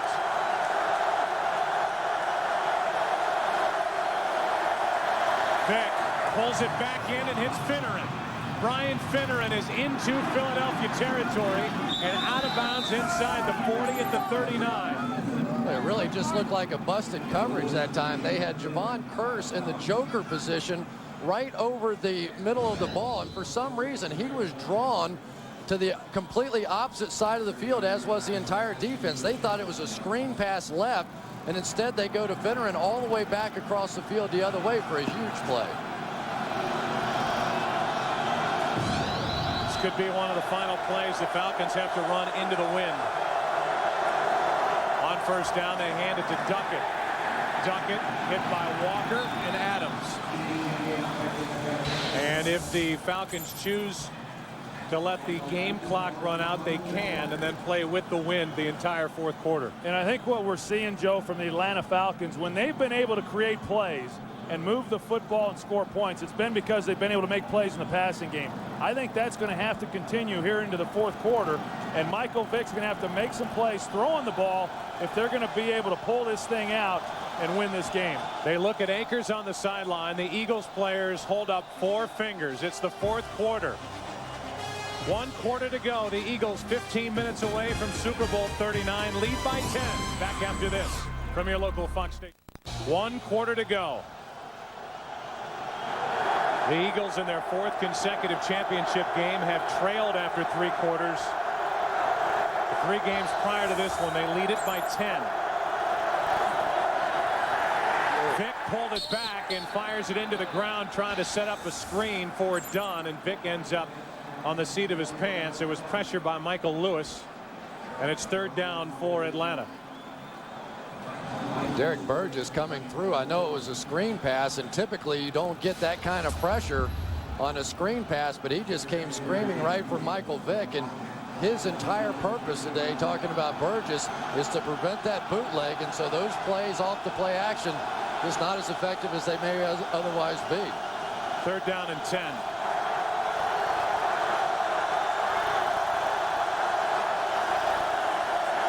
Vick hands it. Dunn gets out of 1 tackle. Can't get much.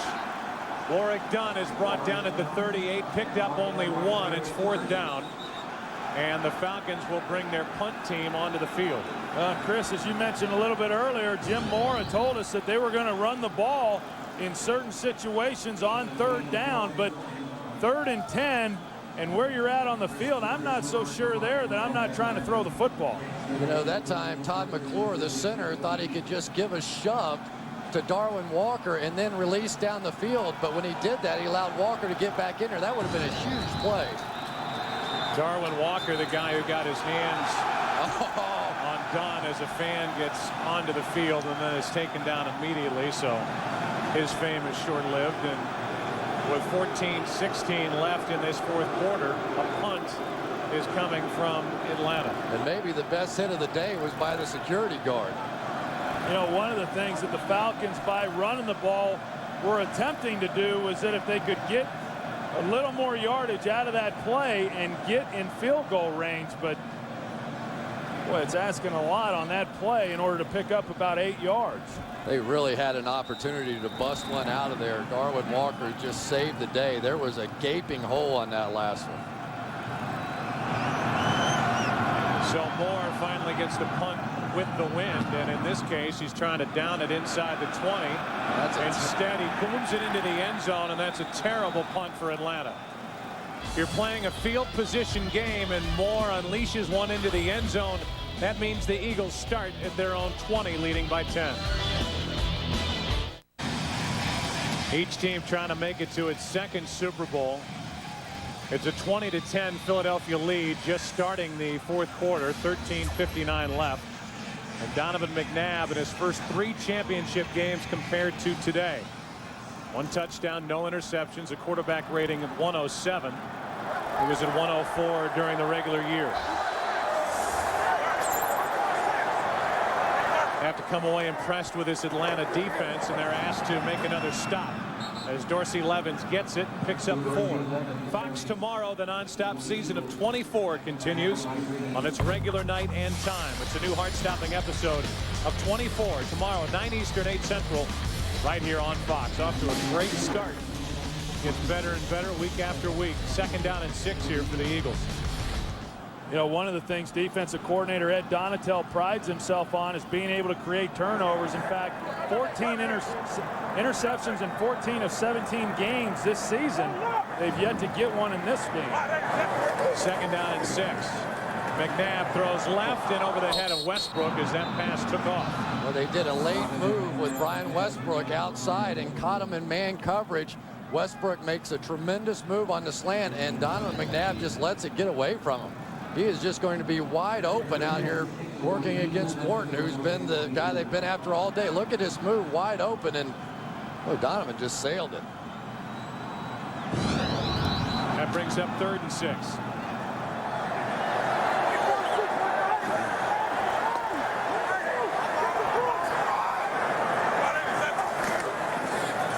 They toss with McNabb blocking Greg Lewis. Lewis has a first down for the Eagles. And it was McNabb as his lead blocker. Whatever it takes, it's a gain of 10. Really nice design here on the play. They're going to run the tailback as though they're sweeping to him, and then the ball comes out to Greg Lewis. Underneath all of that, the flow of the defenders was to Brian Westbrook. Nobody out in front. You got Donovan McNabb just securing the edge, and then good blocking on the outside by Pinkston. Remember what they were telling us, because they won so big last week against Minnesota. They had a few tricks left in their old play bag there, and they pulled one out there. Great call by Andy Reid. Handoff is to Westbrook, who's been much more active in this second half. Brian gets 4. This Philadelphia franchise won the NFL championship game in 48, 49, and 60. In 1980, they got to the Super Bowl, but lost Super Bowl 15 to Oakland. Head coach was Dick Vermeil back then. Now they're in their 4th consecutive NFC championship game. A brilliantly run organization. But this round has been the end of their season for the last 3 years. A loss at St. Louis, back-to-back losses at home to Tampa Bay and Carolina. They lead by 10 here with 11:53 left.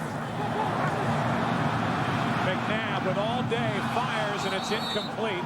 Levens was covered by Brooking. 3rd and 6. Yeah, and this time Donovan McNabb, they try a double move on the outside with Brian Westbrook, and the defense doesn't bite. Donovan just is trying to get rid of the football and make a completion. Here's the look on the outside. D'Angelo Hall stays over the top. And I got to go back to what Terry Bradshaw said at halftime, and he said that in his mind, Andy Reid had gotten conservative in other championship games. Well, he certainly hasn't gotten conservative here. He's still trying to take his shots down the field. 3rd down and 6. McNabb throws, and it's incomplete. L.J. Smith, the intended receiver, and another very good job by this Atlanta defense. Yeah, this defense done a good job of keeping this team in the game, and it looked to me, Chris, like Donovan may have had a shot there, a ball again that just got away from him. Yeah, I think at the last second he saw the cornerback on the outside and knew that if he let his inside receiver out there, he might get a pick, and just basically threw it in the dirt. That drive only took 2 minutes and 19 seconds off the clock. Good punt by Johnson. Punting into the wind, he gets off his 2nd good one of the day. And Rossum is out of bounds at the 30. That's where the Falcons will set up as they trail by 10.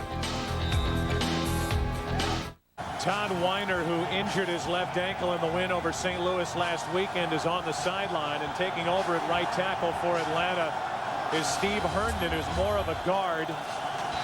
And against this very good pass rush of the Philadelphia Eagles, Steve Herndon will get some help. Looks like his leg's all right. Yeah, it sure does. 11:29 left, 4th quarter, 10-point Philadelphia lead.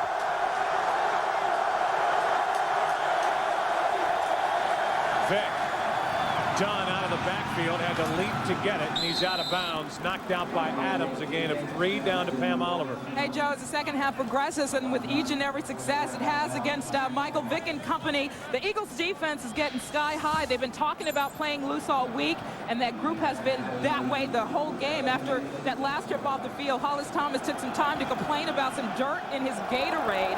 But on a more serious note, everyone seems to be encouraging each other just to finish the job. All right, Pam, thanks. 3 sacks today of Michael Vick for this Philadelphia defense as Vick keeps it. Burgess in his way, and Burgess makes a fantastic play. The 4th sack of the day for this Philadelphia defense. Well, they have basically been forced because Javon Curse is on the other side of the field. The defensive move Jim Johnson made, they're going to put Derek Burgess on the backside. And because they haven't been able to hurt him with that cutback run, Burgess and Curse on the bootleg has been able to sit out there and make those plays time after time. Well, they got Burgess early in the game the first time they ran the boot his way, but since that time he's shown great discipline in making plays and not allowing Vick to make the corner. 3rd down and 11. Vick fires it, and the pass incomplete. Peerless Price, and it was Lito Shepherd who got his hand in there. And Peerless Price has to come back to that football. He had a chance for that 1st down. Just not a very disciplined route. When you go down there, you have to stop and drive back on the football. Lito Shepherd did, but Peerless Price did not. Down at the bottom of your screen, he's going to sit and wait on the ball, and Shepherd's simply going to break in front of him. That should have been 1st down Falcons. This Philadelphia defense has played better in this NFC Championship game. Coming in the 3 previous games, the defense only 1 takeaway and a sack. They have a takeaway today on the Dawkins interception and 4 sacks of Michael Vick. On the return, it's Mahe. And Reno Mahe is dragged down at the 35-yard line, where the Eagles have the ball and the lead. They have frustrated Michael Vick all afternoon. The crowd wants to take over now. And the Eagles in their offensive huddle telling everybody to quiet down. It's going to be hard for these Philadelphia sports fans to quiet down. They've been waiting a long time, Joe. I'll say. A lot of pent-up frustration in this building. But still plenty of time left for the Atlanta Falcons, but they need another defensive stop. They hand to Westbrook on the reverse, or an end around, and he was met first by Smith, a gain of only 2. The last major pro sports championship for this city of Philadelphia, the Philadelphia 76ers finishing off a 4-game sweep of the Lakers on May 31st, 1983. Since then, the Flyers have been in the Stanley Cup Finals 3 times, haven't won. The Phillies have been in 2 World Series, including 83, haven't won. And the Eagles have not been to the Super Bowl. They're trying to stamp their ticket with a win here tonight against Atlanta. McNabb under pressure. Smith chasing him. McNabb's going to run. And Donovan McNabb scoots out of bounds at the 43, picked up 6.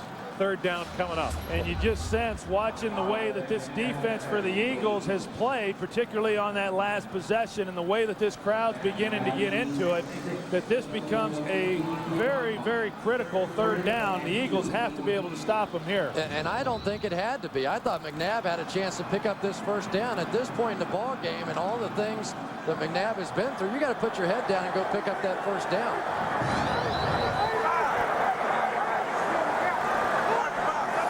Instead, it's 3rd and 2. McNabb over the middle, guns it, complete, 1st down.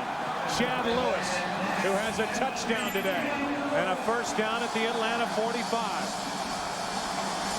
Well, we talked about it a little bit earlier, that it was starting to open up in the middle of the field by McNabb constantly taking the checkdowns and checking it down. Eventually, that middle of the field is going to start opening up because those linebackers then begin to chase underneath. Or did he pick an opportune time for that one? And I think that's where McNabb has been very good today. He's numbers throwing for 150 yards, but he's made good decisions and has not forced throws. Atlanta Falcons defense needs a takeaway. Westbrook bouncing it outside. Cuts it up and picks up 1. Ryan Scott on the tackle. You know, it's just so difficult for these Philadelphia Eagles to try and get back into a running mode. They have run the ball less than 40% of the time this season, and no team that has ever had those kind of numbers have ever made it to the Super Bowl. And so they are trying to do something with this passing game that no one else has. 2nd down and 9. A balanced attack for Andy Reid. Throw on 2nd and 9, incomplete. Lewis, and they do throw a flag.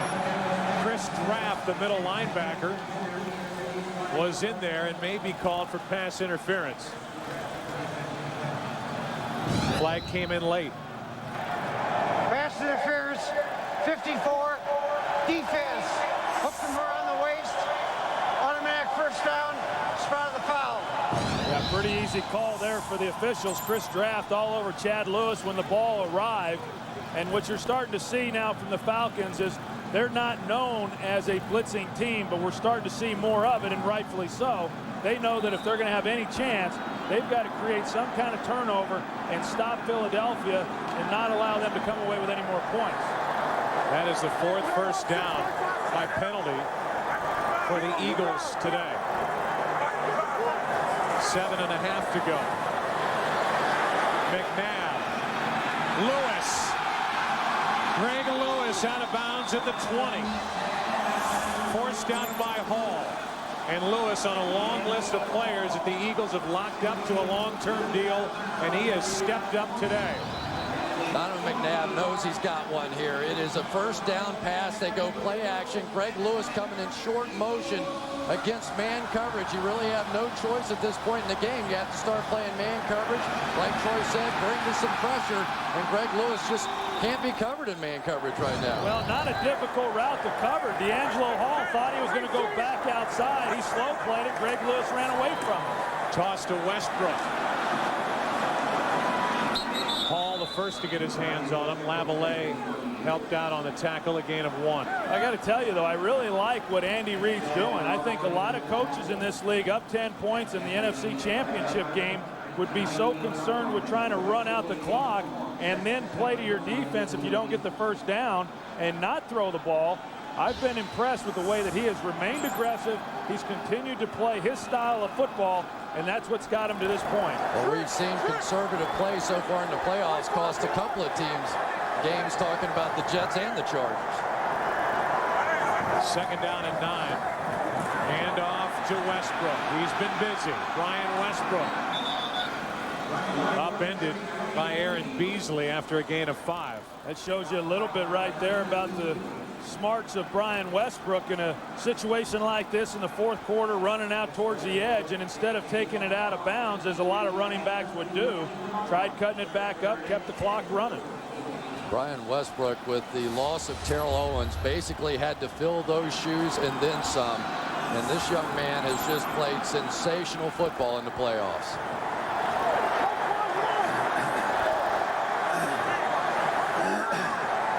Third down and 4. McNabb. Is he going to run for it? Donovan McNabb with a first down for the Eagles. There you go. Put his head down that time and was going to get it. And he wants the crowd to give him a little more applause than that. He's beginning to think this is about to happen. They're about to go to the Super Bowl. Well, we talked a little bit earlier about these fans have been waiting a long time. Donovan McNabb's been waiting a long time, too. He may explode himself, and Mama might explode, too. A touchdown, the ball game's over. A field goal, it is not. First and goal. Westbrook down to the 7. Brooking on the tackle, a gain of only 1.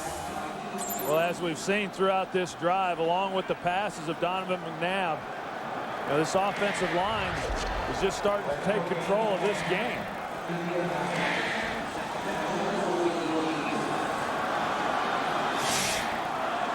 You can just feel this crowd just about to break loose.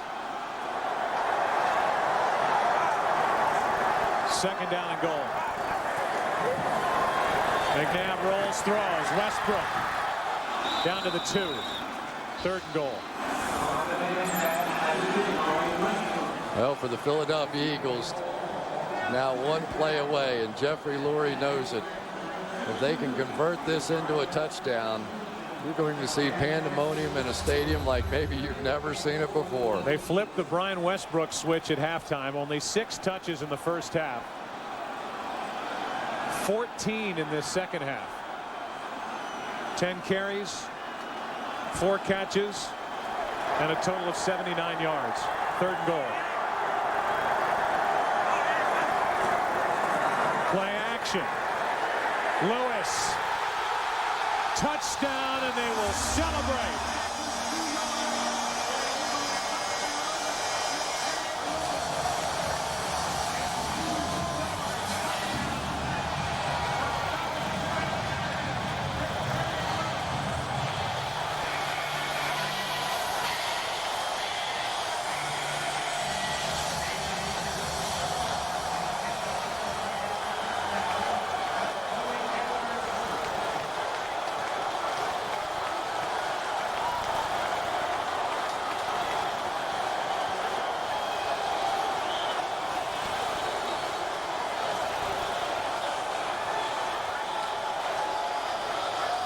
Lewis comes up a little gimpy at the end of that catch.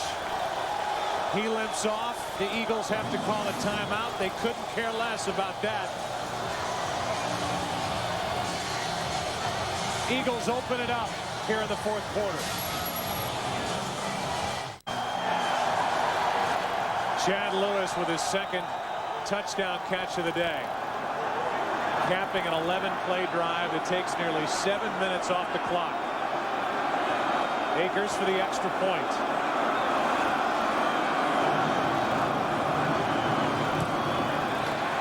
It's a 17-point lead.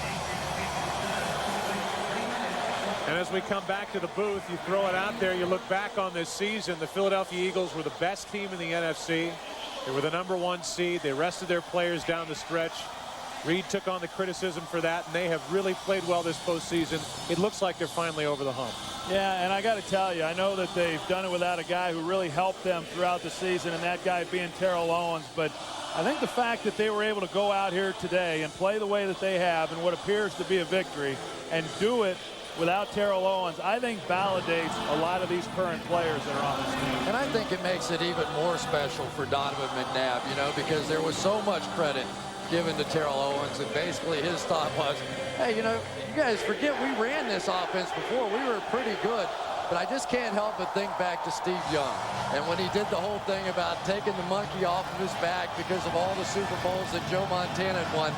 And for Donovan McNabb, it has to be that same feeling right now that finally that monkey's been lifted off his back and he's going to the Super Bowl. He was 3 for 3 on that last drive on third down. Overall, the Eagles today 7 of 13 on third down. So when he's had to make a play, Donovan McNabb, who during the week said, throw it all on my shoulders, I'll take on all the pressure. He has stepped up and done it for the Eagles this evening. He's been a great leader for this team, Joe, not just this week, not just this season, but throughout his entire career. And it's nice to see good people do well. Meanwhile, the Falcons trying to have some hope. Have Rossum throw it. D'Angelo Hall eventually on the return out to the 25. And we look back in time to the last Super Bowl appearance for the Philadelphia Eagles, January of 1981. Jim Plunkett and the Raiders. Kenny King on that reception. Cliff Branch in a 27-10 victory for Oakland over Philadelphia, and that's the last time that this Eagles franchise has been to the Super Bowl. Tammy Reed, wife of Andy Reid, who has more wins as a head coach than any other head coach in Philadelphia Eagles history. Vick under pressure throws, and it's nearly picked off by Sheldon Brown. Pressure by Burgess, who's had a very good night. Yeah, they really have. And I think the story of this game has been Philadelphia's ability to stop the run. And Troy, maybe especially on first down, because they put the ball in Mike Vick's hands and force them to do something they're not really comfortable doing, and that's dropping back and throwing the ball. And when you do that against Jim Johnson, you're in trouble. Yeah, and what did Jim Johnson tell us yesterday? He said, hey, the teams that have had success are teams that run well and tackle well against this Atlanta offense, and that's exactly what they've done here today. After rushing for 327 yards a week ago at home against St. Louis, as Jenkins can't haul it in, and he gets a hit for Brown. There's Ron Jaworski, longtime quarterback here in Philadelphia, all smiles. Atlanta today has rushed for only a total of 99 yards, 3.8 a carry. Yeah, and I think that as we give kudos to the players and what they've accomplished and what they've been able to do this season, you know, we also need to give credit to this coaching staff and Andy Reid and Jim Johnson and Brad Childers, because they've done a terrific job in this game getting their team prepared to play. Third down and 10. Vick fires, completes it. Des White, he is out of bounds after a gain of 8. That'll bring up fourth down, and Freddie Mitchell, who showed up at the stadium and somehow has had his hair stay in that configuration under his helmet all afternoon and evening, has got it tight on the sides and a mohawk, letting it fly up top. You know, it's just not like Freddie to draw attention to himself like that. Not at all. Come on, UCLA. What do you got to say for yourself? I'm a little disappointed in Fred right now. He's having fun. He had fun last week at the expense of the Minnesota Vikings. 4th down and 2. Vick trying to throw for the first down, completes it to Price. And Fearless Price has a first down at the Philadelphia 45. That was good for 22 yards. You know, while we talk about Jeffrey Lurie and we talk about the Eagles, how about the job on the other sideline by Jim Mora in his first year? And you have to look at this Atlanta Falcons franchise. It's only going to get better from here on as Vick grows in this offense. Well, I think that was the key. This is his first year in this offense, and Donovan McNabb said, you know, I see a lot of myself in him and some of the things that he does within this passing game. That's an incomplete pass as it came out of the hand of Vick, but his arm was going forward. 2nd and 10 with 2:12 left. Yeah, as we take a look here at Donovan McNabb, I can tell you from personal experience that when this game ends and he goes into the locker room and they celebrate and they talk about what a great opportunity they now have to go on to Jacksonville and try to win a Super Bowl, reality sets in a very short period of time, and you realize that now you have to go win that game. It's not enough just getting to the Super Bowl. You've got to go now and win that one. 2nd down and 10. Vick throws down the middle of the field, and it's incomplete as the crowd was looking for a pass interference call on Michael Jenkins, with Dawkins waiting for his 2nd interception of the game. Yeah, I think Dawkins was hoping for a pass interference as well, but if Dawkins works back to the ball right here as if he were a receiver, it would have been a very easy interception. Instead, he waited for the ball, but very easily could have been pass interference on Michael Jenkins. I thought it was a pretty good call, though. Pretty good no call. Jenkins came back and got around him and really didn't make major contact before that ball got there. I guess that just kind of shows you a little bit about Brian Dawkins, the fact that he's still playing as if it's a 10-10 ball game here with 2 minutes left. 3rd down and 10. And that play didn't happen. The play clock right now is on 00. Delay of game, offense, 5-yard penalty, 3rd down. And they'll put the seconds back on the clock. And not lost on anyone in this game the fact that Donovan McNabb is now going to have just a second opportunity for an African-American quarterback to win a Super Bowl game, and history is not lost on him. He said, oh yeah, I've thought about that a lot. I was about 10, 11 years old when Doug Williams won that Super Bowl, and when I was watching it, he said, I now know I have a chance to play quarterback in the National Football League. Coming up on the 2-minute warning, Vick, who does not have a rushing yard this entire second half, completes it. Gets it to Crumpler. And with 1:53 remaining, we will have our 2-minute warning. Frustration on the part of the Falcons. Jim Mora. 27-10, the Eagles leading on their way to the Super Bowl. Sounds of Philadelphia. The streets of Philadelphia will be kicking tonight. It's a 27-10 Eagles lead with 1:53 remaining. And right now the Falcons are faced with a 4th down. 4th and 8.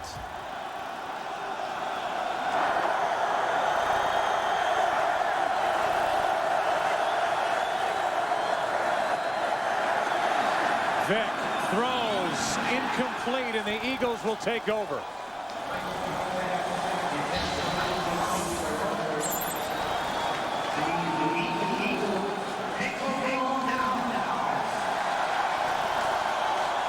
A 1:47 remaining.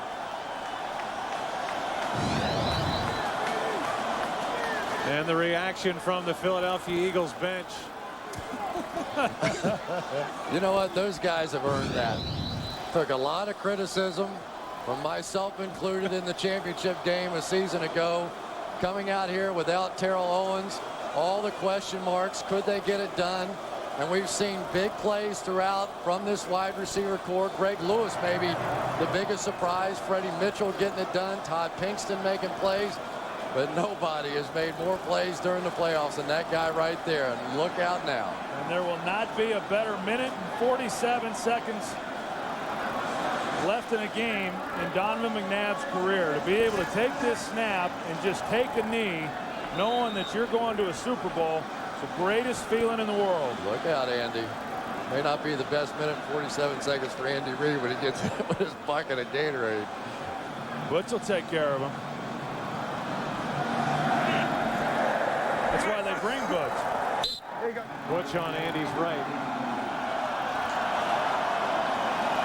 Tonight on Fox, King of the Hill, followed by Malcolm in the Middle, The Simpsons, Arrested Development,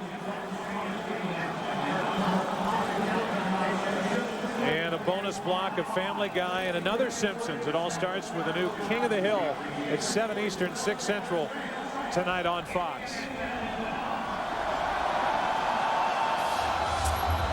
There's a reason Andy Reid is one of the highest paid coaches in the NFL, why Jim Johnson is one of the highest paid coordinators.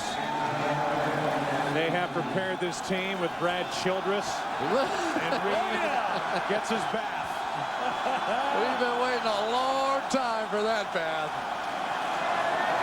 What a good man he is, you know. Just truly one of the great people in this game. Killing me.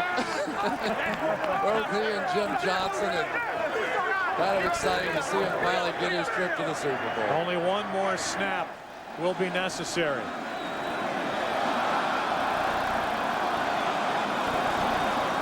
And after 3 years of January frustration, let freedom ring, Philadelphia. The Eagles are going to the Super Bowl.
Congratulations to the 2004 Philadelphia Eagles.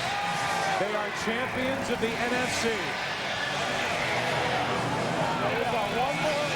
They'll take on the winner of the game coming up between the Steelers and the Patriots. First NFC championship since 1980. And on a cold, windy day, Andy Reid gets a Gatorade bath. Much more coming up from Philadelphia after this. With a celebration about to follow on a stage that's been tucked away for far too long for Philadelphia Eagles fans. A stage that was probably brought over from the vet. We'll tell you that UPS delivers a chance to win the ultimate home football experience. Just log on to foxsports.com on MSN. The day for Donovan McNabb, 2 touchdowns. They did not turn the ball over. Brian Westbrook, 135 total yards. And Chad Lewis, former Pro Bowl tight end, with 2 touchdown catches from the right hand of Donovan McNabb. They will celebrate at midfield here in Philadelphia. They will present the trophy. A matchup of Michael Vick, Donovan McNabb, the Atlanta Falcons, the Philadelphia Eagles. The 4th try, the Eagles make good. They're headed to the Super Bowl. JB and the gang coming up. Philly wins at a final of 27-10. It's on to Jacksonville for the Eagles. JB? It's the Subway postgame show, brought to you by Subway. Can you feel the heat rising? Get ready to experience a fresh toasted sub. Subway, eat fresh. All right, Joe Buck. Well, it is amazing. In a town that is synonymous with the movie Rocky, the Eagles crawled off the canvas 3 times, and tonight they can finally say, yo, Adrian, we made it. Standing by for the championship trophy presentation, our guy Terry Bradshaw. Terry? Thank you, JB, so much. Mr. Lurie, Earl Morrall, this is the George S. Halas Trophy that represents the NFC champions, Philadelphia. Are you happy? Congratulations. Earl Morrall, great quarterback, 20 years in the league. The Baltimore Colts, Miami Dolphins. Will you do the honors to Mr. Lurie, please? Yes, I will. Jeff Lurie, Andy Reid, and Joe Banner, congratulations on a great win this afternoon and a tremendous season. On behalf of the Halas family and the rest of the National Football Conference, it is my honor to present the George Halas Trophy to the NFC champion, Philadelphia Eagles.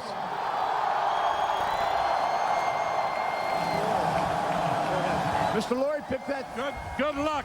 Good luck in Jacksonville. Mr. Lurie, pick this up. Show these fans. It's pretty heavy now. Let me ask you one question right off the bat. 4 times now, and 4 obviously is the charm. Is the word relieved? Does that sum it up pretty good for you? No, you know, Terry, I can't be more proud of this team. Perseverance, commitment to be the best year after year. Very, very impressive group of players. An amazing coaching staff led by Andy Reid, and the best fans in the world here in Philly and all across America. They're the most passionate, they're the most intelligent fans, and they're the most deserving. In the years that we've seen now with free agency and salary cap, the Philadelphia Eagles have been one of the elite organizations in the NFC. How have you kept this team together? Well, you know, if you surround yourself with great people, terrific players, excellent coaches, Joe Banner, Tom Heckert, the whole group, and you set your goals very high. We got one more win in Jacksonville. Congratulations, Mr. Lurie. Andy Reid, hop over here, sir. Well, we need to meet like this a little more often. Yeah, I can handle this, Terry. This is all right. Coach, of all the teams, what made this team so special? Finally, your 4th trip to the NFC Championship game, and you win it. This team has great personality. Everybody here in Philadelphia loves them, don't you? Oh, yeah. That's way to play up to him, Coach. No, that's what I'm talking about. That's our 12th man right there. Coach, we're looking forward. All the Fox family's excited to be covering Super Bowl 39. It's been 24 years. And the question on everyone's mind, I'm sure here in Philadelphia and around the world, is this simply: will Terrell Owens be playing in Jacksonville in Super Bowl 39? Well, I have a feeling he will. All right, you heard it right there. We will see Terrell Owens in Jacksonville. Congratulations, Coach. Donovan McNabb, how you doing? I'm great. You're great? Well, I'll tell you what, before I ask you any questions, why don't you pick this trophy up and show these Philadelphia fans what it looks like?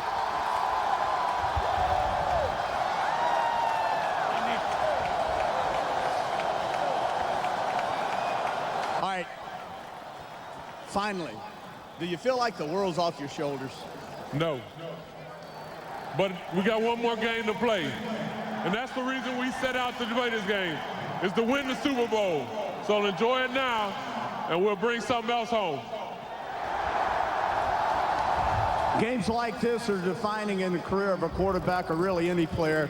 Donovan, today, no interceptions, no turnovers, 2 touchdown passes to Lewis. Is there one play today that set the tone for this game and let you know that we're going to take this game today? I don't think it was one play. I think it was the play of the offensive line. They did an excellent job establishing the tempo early and all throughout the course of the game. They let the defenders know we were serious about what we were doing, and this is our house. Congratulations. See you in Jacksonville. Thank you. Okay, Brian Dawkins, come over here, young man. Pick it up. Give it some love. There it is. This defense, all week long you've had to hear, you got to stop the most exciting player in the NFL, Michael Vick. How in the world did this defense do it? First of all, hallelujah! And then, I tell you what, I'm going to give all the credit to Michael Vick. We give him enough respect, but nobody respected us as a defense. Give me some respect right now. Show him the love, Philadelphia. Now, I saw the interception was huge, but Howie and I and JB and Coach Jimmy Johnson were watching, and the hit on Algie Crumpler after the catch was pretty much a statement. I tell you what, I wanted to set a tone. We wanted to set a tone as a team. It's not just me, it's them defense, it's my line, it's Burgess, it's Cris, all them boys tried. We came and we brought it every doggone play. I feel like suiting up. Brian Dawkins, come here, come here, come here. I'm not through with you. Here's what I want you to do. Philadelphia, you've waited 24 years. Brian Dawkins, get your teammates, take this trophy, travel around the stadium, have a good time. Congratulations, Eagles. Nice show up here, JB. Back to you, Mr. Lurie.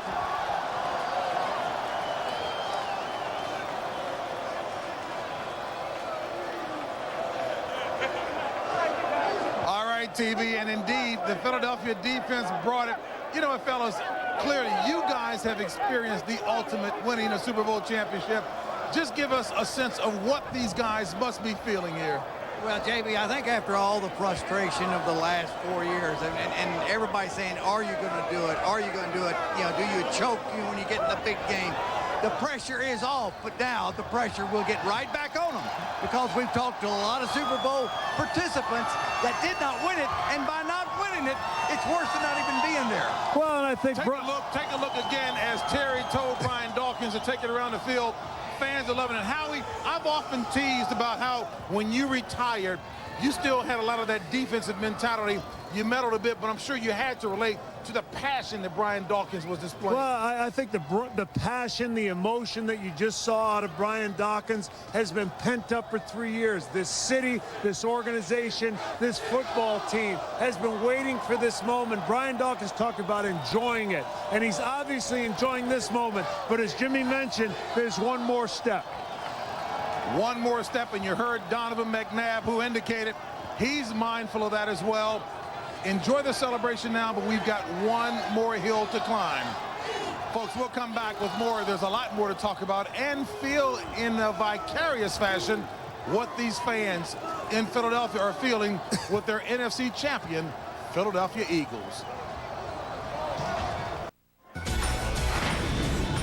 Tonight on Fox, Bart makes his first perfect test score and gets a surprise party of his life. The Simpsons then on an all-new Arrested Development. Buster and Liza, they're an item again. But is she ready to go steady? Followed by a bonus block of Family Guy and another Simpsons. It all starts with the new King of the Hill at 7, 6 Central, right here on Fox. And you know what? One of the nicest coaches in the league, understated, but as Jimmy Johnson has said, one of the very best, Andy Reid, persevered and got it done tonight. We're all extremely happy for Andy Reid and company. And make no mistake, he's got an excellent coaching staff. The other Jimmy Johnson, his defense got it done, holding the Falcons to 202 total yards. And Howie, that defense sent a few messages throughout the game to the Atlanta Falcons. Well, they had a tremendous challenge in facing Michael Vick and the #1 rushing deep offense in the NFC, and they were up to the challenge, as we'll show you here. Multiple blitzes, great play by their linebackers, Burgess, their athleticism. Here we see Michael Vick pressured by Burgess. They did a great job of containing him. Coming on the blitz on the ball hand side, that was a big key. Here we see Vick, doesn't see anything. The importance of staying in your lanes. Big Hollis Thomas delivers the big blow. That's a big facet of stopping Michael Vick. In the second half, Michael Vick, play action pass once again. Looking, scrambling, down again. They did such an outstanding job with the athleticism, their linebackers, and Javon Cris. Play action pass again, under pressure by Javon Cris, picked up by Brian Dawkins, who we saw so much emotion from on the stand with Terry. One more game to go, not enough to do. Got to win the Super Bowl. Well, you know what, Jimmy? It's interesting because you have said as a coach, and again, we respect your ability to evaluate talent. All night, Vic had a difficult task. He, in fact, was sacked 4 times, 3 tips, 1 pick. he still has a ways to go to mature as a quarterback. Well, I don't think you take anything away from Michael Vick. He is still a great player. You have two great quarterbacks in this game. The difference is the defense for Philadelphia, they were playing with such passion. They were playing with such emotion. They were outstanding. And then on top of that, the offense for Philadelphia, they were very methodical. You know, they ran the ball. They did not turn it over the entire ball game. Westbrook had some big runs, picking up first downs. McNabb had some big passes, and so it was a combination of the two. It was a combination of the methodical, no turnover offense and a very passionate defense. And I think you heard Troy Aikman say on the telecast, the stars have to play like stars. And what happened in this game, you knew you had to take away Vick, and they did. Yes. But on the running game, and they did, the Eagles. And on the other side, Westbrook, you knew you had to stop him, Howie. They didn't. You knew you had to stop McNabb, and you didn't. And I really want to congratulate Andy Reid, because I thought it was his offense and his aggressive play calling that made the difference. And it was a smart move by Andy Reid, resting Michael Westbrook those last 2 weeks of the season. And just to coattail on what you were saying, Jimmy, Vick is a marvelous talent indeed, and as he continues to grow, he's going to be that much more dangerous. We've got a lot more coming your way. Brian Westbrook and company, we'll talk about it all as we continue from here in Philadelphia after this.